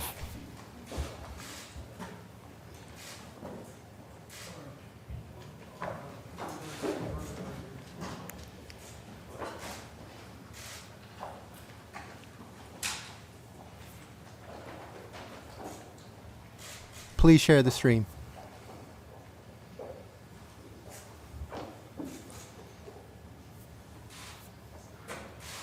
Okay, thank you very much. It's an honor to see you all today on this beautiful afternoon, White House. We're here today to discuss our efforts to support our nation's small businesses, working very hard, and safely reopen America, and that's what's happening. We're doing record numbers. We're doing numbers like nobody's ever seen before, actually. I'm thrilled to be joined by two good friends of mine, Governor Pete Ricketts of Nebraska. Pete, thank you very much. And a man that I'm going to see a little bit over the weekend, and this was really by coincidence that you happen to be here today, because it was for a different reason. It has to do with small business. Governor Kevin Stitt of Oklahoma. And we're going to be in Oklahoma, and it's a crowd like I guess nobody's seen before. We have tremendous requests for tickets, like I think probably has never happened politically before. And one of the reasons we chose your state, as you know, Kevin, was that you've done so well with the COVID. You've handled it incredibly well. We appreciate you both have, actually. You both have, so congratulations. Along with several extraordinary small business owners from their state. Also with us are Secretary of the Treasury, Stephen Mnuchin, and Small Business Administrator, Jovita. Thank you, Jovita. Very good. Small business is no longer small business, it's big business. It's one of the biggest businesses. As a result of the virus, 22% of small businesses were forced to close earlier this year, including 41% of Black-owned businesses. But under my administration's strategy to vanquish the virus and restart our economy, small businesses across the nation are now safely reopening. All over the nation, they're reopening at levels like nobody's seen before. We're sheltering individuals at the highest risk. If you look at really high-risk individuals, we are really watching them and we're taking care of them. And we know what the high risk means, but largely it means older people, especially older people, senior citizens that have a tremendous if they have a problem, if they have a heart problem, if they have diabetes, if they have any kind of a problem, they're much more susceptible. So we're all watching that very closely. We've learned a lot over the last number of months. In the past 4 months, we've conducted over 25 million coronavirus tests and distributed over 1.5 billion pieces of personal protective equipment. America is better supplied and more prepared to re-enter than I would say just about any other place. You look at what we've done with ventilators. We're now making thousands a week of ventilators, very big, expensive, complex equipment, and we're sending them to other countries, and we're all stocked up. Our country is totally stocked up. Everybody has their ventilators that maximum they can use, but we are sending them to other countries. The nice part, and I say it a lot because I think it's pretty amazing, when we came here, you had very few ventilators in this country. And by the time we started, not one person that needed a ventilator didn't get it. So everybody that needed a ventilator got a ventilator. There wasn't one instance anywhere in our country. And we stocked up those shelves. The cupboard was empty and we filled up the cupboards. In the past 4 months, tremendous things have happened. But I think probably the biggest thing of all is the knowledge that we've gained of this disease, of this plague, of this virus, call it what you want, to help small businesses survive the shutdown. I approved over $670 billion for the Paycheck Protection Program, and Steve, that's been a tremendous success. And we're talking with Democrats about doing something further now. But the numbers, the way they're coming in, it's been really incredible. So we're able to spot it, but we're here to help businesses and to help people. To date, we've processed over 4.6 million small business loans, saving and supporting an estimated 50 million American jobs, Jovita. That's incredible. The small business owners that we have with us this afternoon all received the PPP loans and now their businesses are on the road to recovery, and they're doing really well. We have a lot of businesses that are doing really well. We're talking about a V shape. We're almost like an I shape. I is straight up and down, but I talked about V shape, and a lot of people disagreed with me. Not everybody, but a lot of very smart Wall Streeters were disagreeing. Now they're pretty much coming on board, saying it looks like it could be a V. So a V is the thing we were shooting for, and it looks like that's what we've got. I want to thank our people and my representatives for their decisive actions. And last month we added a record 2.5 million jobs. It's the highest in the history of our country in 1 month. That's the highest number of jobs, 2.5 million. The Dow rose above 26,000 points, and we saw the largest surge in retail sales ever recorded. Next year is shaping up to be one of the greatest years in the history of our country from an economic standpoint. I truly believe that. I think we're going to have a great third quarter. We're going to have a great fourth quarter, and next year is going to be a phenomenal year. I believe that NASDAQ actually set the record.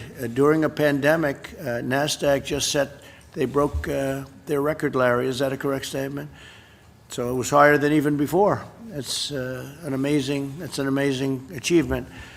After I was elected president, our country added more than 7 million jobs, 12,000 factories, and trillions of dollars of wealth. We created nearly 9,000 opportunity zones, and African American, Asian American, and Hispanic American unemployment and poverty reached all-time lows. We had the greatest employment numbers we've ever had, and then we had to turn it off. We saved millions of people by doing it. We did the right thing, and now we're turning it back on, and the numbers are going up much, much faster than anybody would have thought. And it's a great honor to see it. And these two governors, by the way, have done a fantastic job. Two very extraordinary men, Nebraska and Oklahoma. We built the strongest economy the world has ever seen before the virus, and together we're doing it again. So we did it before the virus, we had to turn it off, and now we're doing it again, and that's what's happening. So now I'd like to, maybe we'll start off with Governor Ricketts, and then we'll get to my friend over here. I'll be seeing so much of you in the next couple of days. I'll take you second. Okay, thank you very much. Please. Well, thank you very much, Mr. President, and to all of your team here. We really appreciate your effort, your leadership, and that of your teams to be able to help us through this pandemic and really give us the tools to be able to manage it. The PPP program you mentioned has been tremendously successful in Nebraska because of the great relationships our community bankers have with our small businesses. We were able to take advantage of that and really cover over 80% of our payroll. So it really was a fantastic way to be able to keep people working. We had the third lowest unemployment rate in April, and we want to keep people in their jobs. We really appreciate all the work you're doing. And we've, you may recall we were one of the few states that didn't issue a stay-at-home order or a shelter-in-place order. What we did is try to take common steps and ask people to take responsibility, to be able to follow the directives that you all were putting out with regard to avoiding large groups, washing their hands, that sort of thing, and making sure they keep 6 feet in distance in public, that sort of thing. And by doing that and targeting specific higher risk businesses that we asked to shut down for a shorter period of time, we were able to stem the tide of the virus. We've actually got the lowest hospitalizations in our state right now we had since the end of April. So it's got a nice bell-shaped curve where it went up and now it's come back down. Our cases are steady and flat, and now we're just really in the mode of managing this. You put the 10-person rule in place in mid-March, and that bought us the time to be able to strengthen our contact tracing, our testing, our PPE, our quarantine space, put plans in place to help at-risk populations, and put our rules in place. And that's what gave us the opportunity to be able to manage it. So we really appreciate all that you've done, Mr. President. Thank you. Well, you've done great, and thank you very much. And how did you do with your floods? Because you had tremendous floods. We're still actually recovering from the floods from last year. So we got kind of the double whammy. Agriculture in particular has really taken a heavy hit between what happened then, last year with the flooding, and then the pandemic this year. But again, your administration has been helpful. The Phase 1 China deal, for example, gives it a great mark to be able to sell things. So we really appreciate all that you're doing to help us recover through these terrible tragedies. And they are buying a lot, aren't they? They are, and that helps. That makes such a difference, Mr. President. I can't tell you. When people aren't driving, they're not using ethanol, right? Because that gets blended into our fuel supply. when our food processing facilities are impacted by coronavirus and they're slowing down, our ranchers don't have a place to take their animals. So there's a lot of impact to agriculture, and your administration has been great in working with us to be able to help them through it. That's great. Thank you very much. Thanks. Appreciate it. Governor? Well, thank you so much for having us, Mr. President. And on behalf of Oklahoma, we're so excited to have you. And like you said, I don't know if people caught that, but over 1 million people have requested tickets to come to this event. So it's just going to be amazing. Oklahoma's ready for your visit. It's going to be safe, and we're really, really excited. But, you know, during this whole COVID crisis, as we've been fighting it, your administration has been having calls twice a week. The Vice President have been so helpful to myself and all the other governors, listening to what our needs were and providing everything we need. So it's just been going great. And so we're one of the first states that has safely and measurably reopened. We went to phase 3 on June 1st. So we're 56 days into our reopening plan. And currently we have under 200 people in the hospital across the state of Oklahoma. And we had an uptick in the number of cases, and so the media tries to talk about that. But we knew we were going to have an increase a little bit because we're 56 days into reopening. But what's interesting, it's the 18 to 35 group that we've seen a slight increase, but they're the asymptomatic, and we're testing so many more people right now than we were initially, and the positive cases are still 3.8%. So we've seen a steady decline in the hospitalizations, and we have to learn. I tell Oklahomans that COVID is in the U.S., it's in Oklahoma. We have to learn how to be safe and how to have to move on. And so we were able to build capacity, because the whole reason I issued 25 executive orders in Oklahoma was to build capacity in our hospitals and also the PPE, and we were able to do that and really flatten that curve, and that was our objective. And I told Oklahomans the better they do in that period of time, the quicker we can start reopening. Right. And that's exactly what we've done, and Oklahomans are being safe, and we can see it in our numbers, but we're ready to get things back to normal and get life back to normal. So again, we can't wait to have you in Oklahoma on Saturday. Great job, Kevin. Thank you. Thank you very much. Jovita, please. Thank you very much. I appreciate the opportunity to meet Glory and Patel. Thank you. And also to be able to visit many businesses throughout the states. I traveled to North Carolina as well as Dallas and visit with the faith base and the lending community, as well as some small businesses, to feel and see and as evidence of how PPP is actually working, not only in the faith base, not only in the small businesses, but also the lending community. What more can we do to facilitate more capital for the small businesses? The underserved communities are also being sought after. We've asked the lenders, the very diverse lenders that we've signed up, over 5,400 of them, to provide outreach, very aggressive outreach to our inner cities and underserved communities. I've spoken with some of the governors, I've spoken with the mayors as well, that we need to do more. There's over $100 billion available remaining in the PPP program, a very successful program. You've shared, Lori, how you've been able to transition your business from a very high end to a takeout and still maintain the customer base. And we're realizing this, Mr. President, throughout the states and every state that we visit. Now, the fact that SBA has been able to have a touch point of over 10 million small businesses.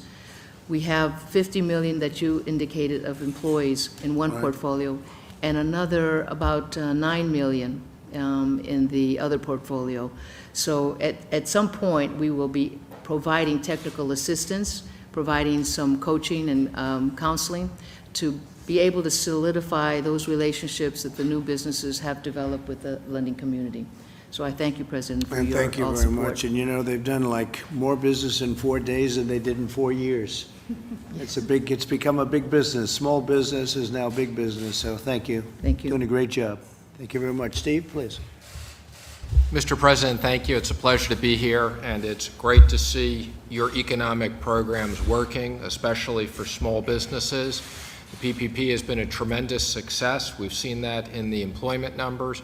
We still have more work to do. We want to make sure that every single person who lost their job because of COVID gets back to work, and we won't be done until that happens. And I'm also pleased that this week, working with the Federal Reserve, we've opened the Main Street funding facility. Again, that will be accessible to small businesses down to $250,000 loans.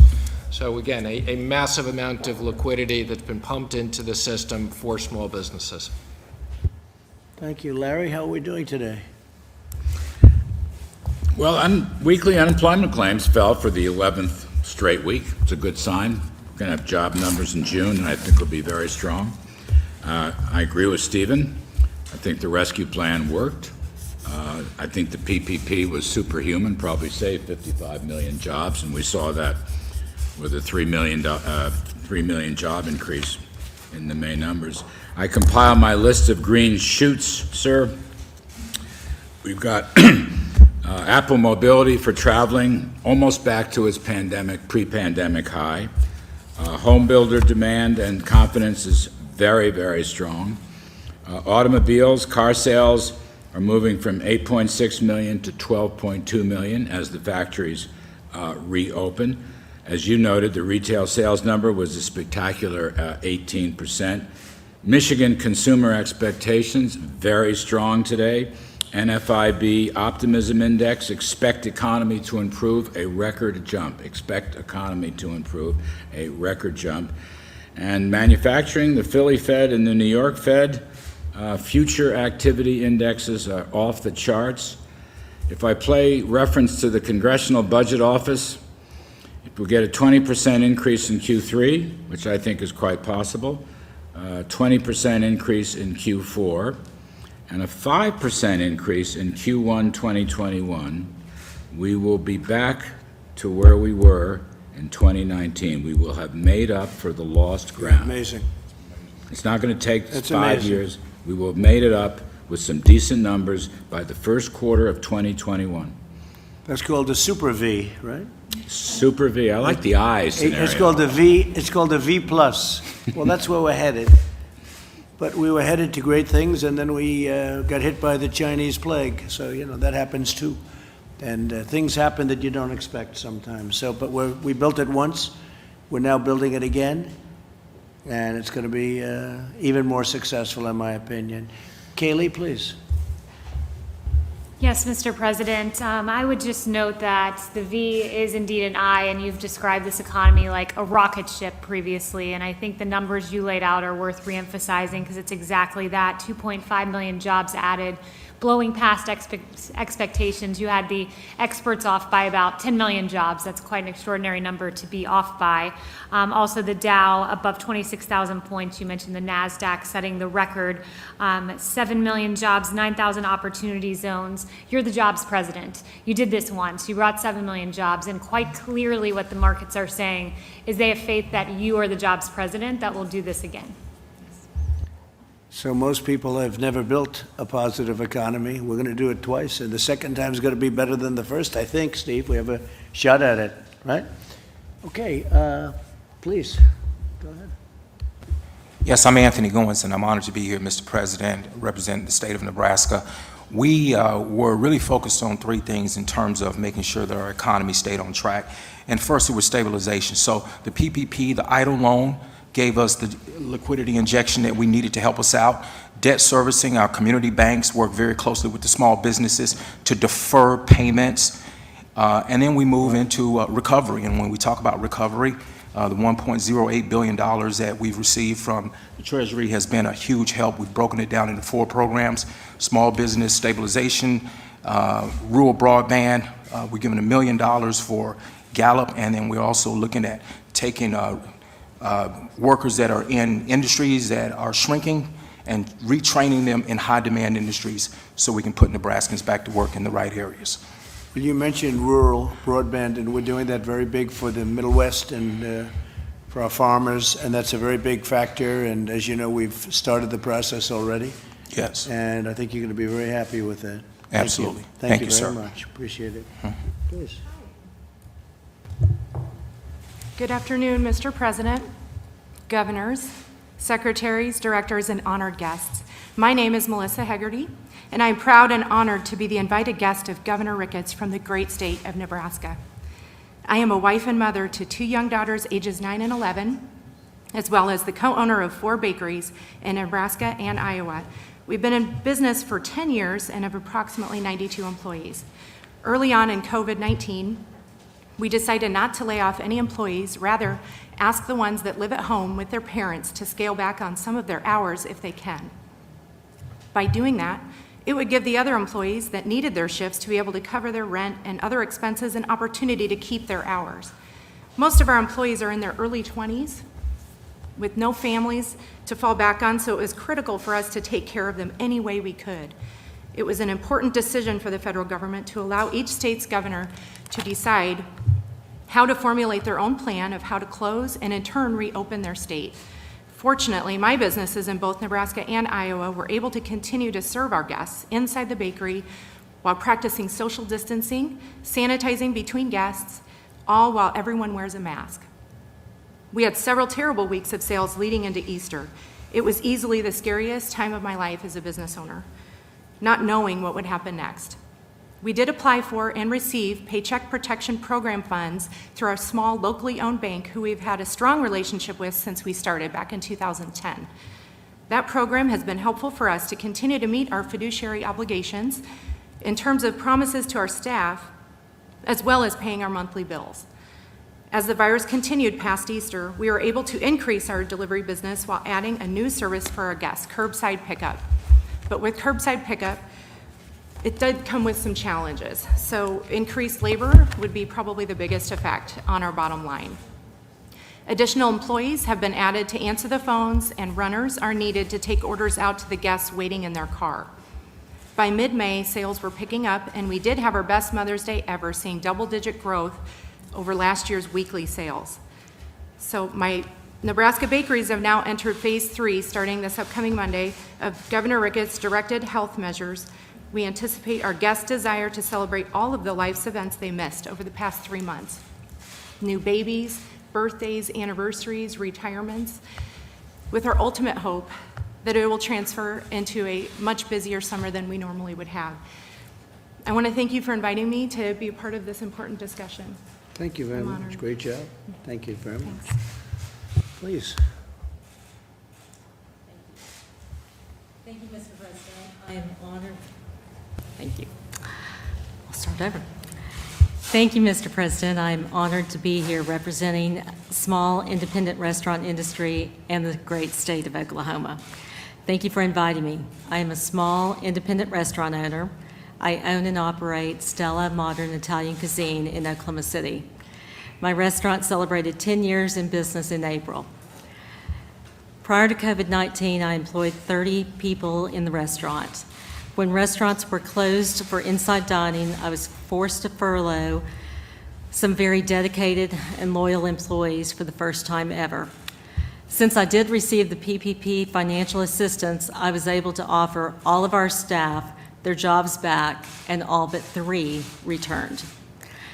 I want to thank you and Governor Stitt for working so hard for our economy and helping us reopen in a responsible and systematic way. Our industry worked very closely with Governor Stitt and the Health Department of Oklahoma on guidelines to reopen with a phased approach. It has been good to get back to work and to be able to serve our guests. Under the guidelines we adopted in Oklahoma, we are using data-driven points to ensure we are reopening our restaurants and economy in a safe and an efficient manner. In reopening, our number one goal has been to keep our customers safe as well as our employees. We know there's work to be done to create a sense of confidence in our diners as well as our employees and help people feel good about dining out again. We are diligently following all the guidelines on using PPE for our employees, doubling our sanitation practice, and encouraging our customers to follow the suggested guidelines for social distancing. Restaurants have always had outstanding protocol in place for safely preparing food and serving our customers in a safe manner. As you're aware, the restaurant industry has suffered greatly during this unprecedented time. Our job loss and lost sales has been overwhelming. So I want to thank you for working so hard for our economy and signing into a law, the CARES Act, which provides PPP, forgivable loans, to help our industry and our economy at large get back to work. There is more that needs to be done, and we appreciate the opportunity we have to work closely with you, your administration, and our congressional leaders for next steps to get our economy and our industry back to work and fully open. President Trump, America's restaurant industry is grateful for your leadership in guiding us through this pandemic. Thank you again for inviting me to meet with you, and thank you for Governor Stitt for your leadership in getting Oklahomans back to work.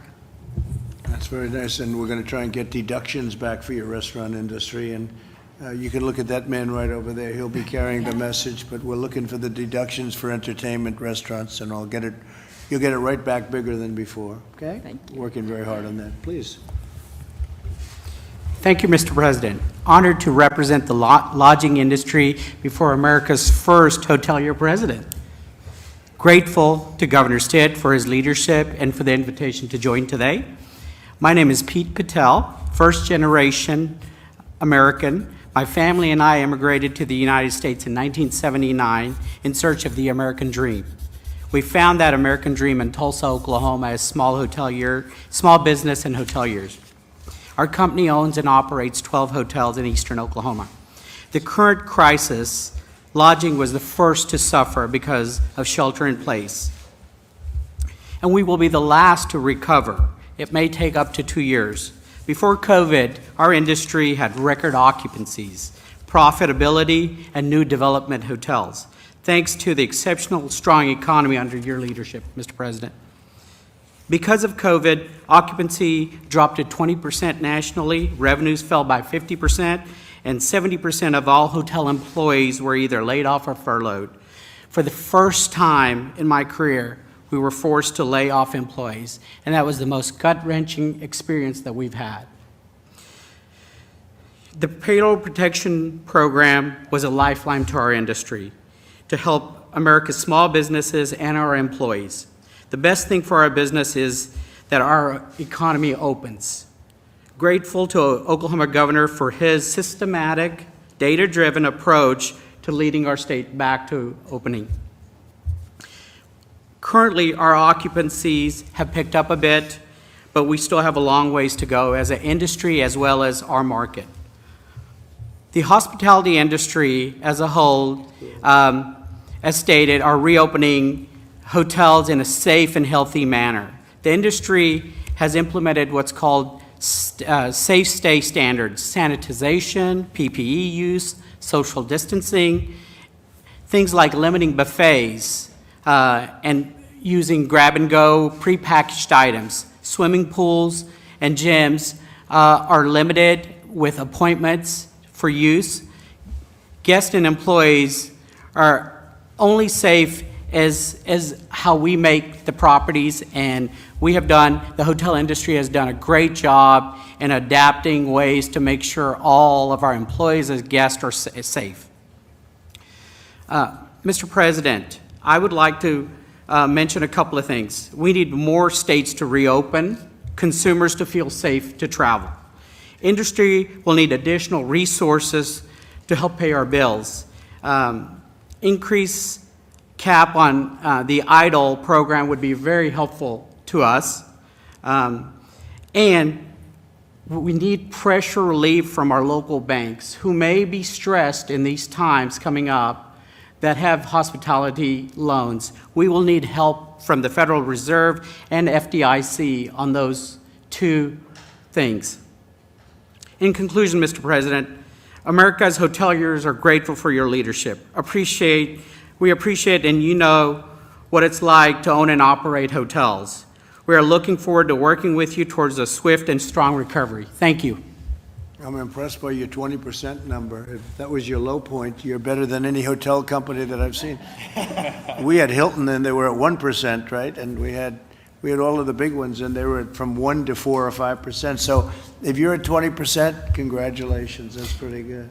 That was the average, Mr. President. There was a few of them that weren't that. I can imagine. That's great. Great job. Thank you. Mr. President, thank you. As your domestic policy chief, what an honor it is to have all of these small business owners here at the White House. I'm reminded that just yesterday, Mr. President, we had veterans in. The day before, we were doing policing reform in the Rose Garden. The day before that, we were talking about seniors and taking care of our elderly and fraud.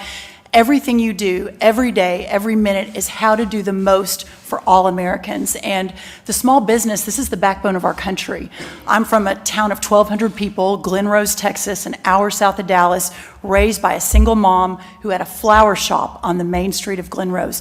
Small business truly is the American dream at its very, very best. And the work that Secretary Mnuchin, that Administrator Carranza are doing for this country is extraordinary, but it's executing your vision. And so bringing today these small business owners to the White House, talking about how we're going to not just get this country back where we were just a couple months ago before the pandemic from China hit, but to even greater heights than ever before. It's just an honor to be here, and I want to welcome and thank everyone for coming to the White House, and thank you, Mr. President, for your leadership. Thank you for doing a great job. Thank you. Thank you very much. Okay, thank you all very much. Thank you. Thank you very much.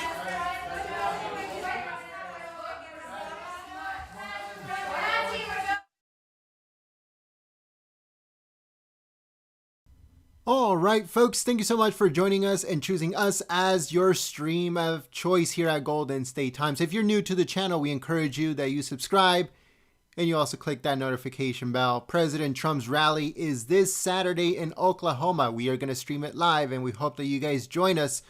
Also, if you haven't signed up to our text message notification list, then all you have to do is send us a text message with the word Trump Live to the number 555-888 to sign up. So we hope that you guys do. Thank you so much, folks. Later on today, we are going to have another live stream. Donald Trump Jr. is going to interview his father, President Trump, for a Father's Day special on his show, Triggered. We're going to be streaming it live later on today, so make sure you guys join us for that. It is already up on the channel, so make sure you go set the reminder and click the thumbs up button. It helps us out a lot. Thanks so much, folks, and we hope to see you guys at that interview. Don Jr. interviews his father, President Trump, for a Father's Day special on his show, Triggered. We'll be streaming it live later on today. Thanks so much, folks, and we'll see you soon. Peace.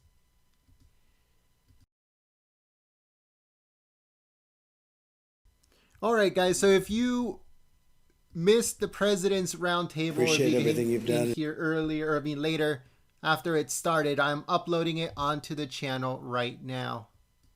So if you guys missed it, it's being uploaded. And once again, don't forget, we are going to stream President Trump's interview with his son, Don Jr., later on today, so stay tuned for that. Thanks so much, folks, and we'll see you soon. Peace.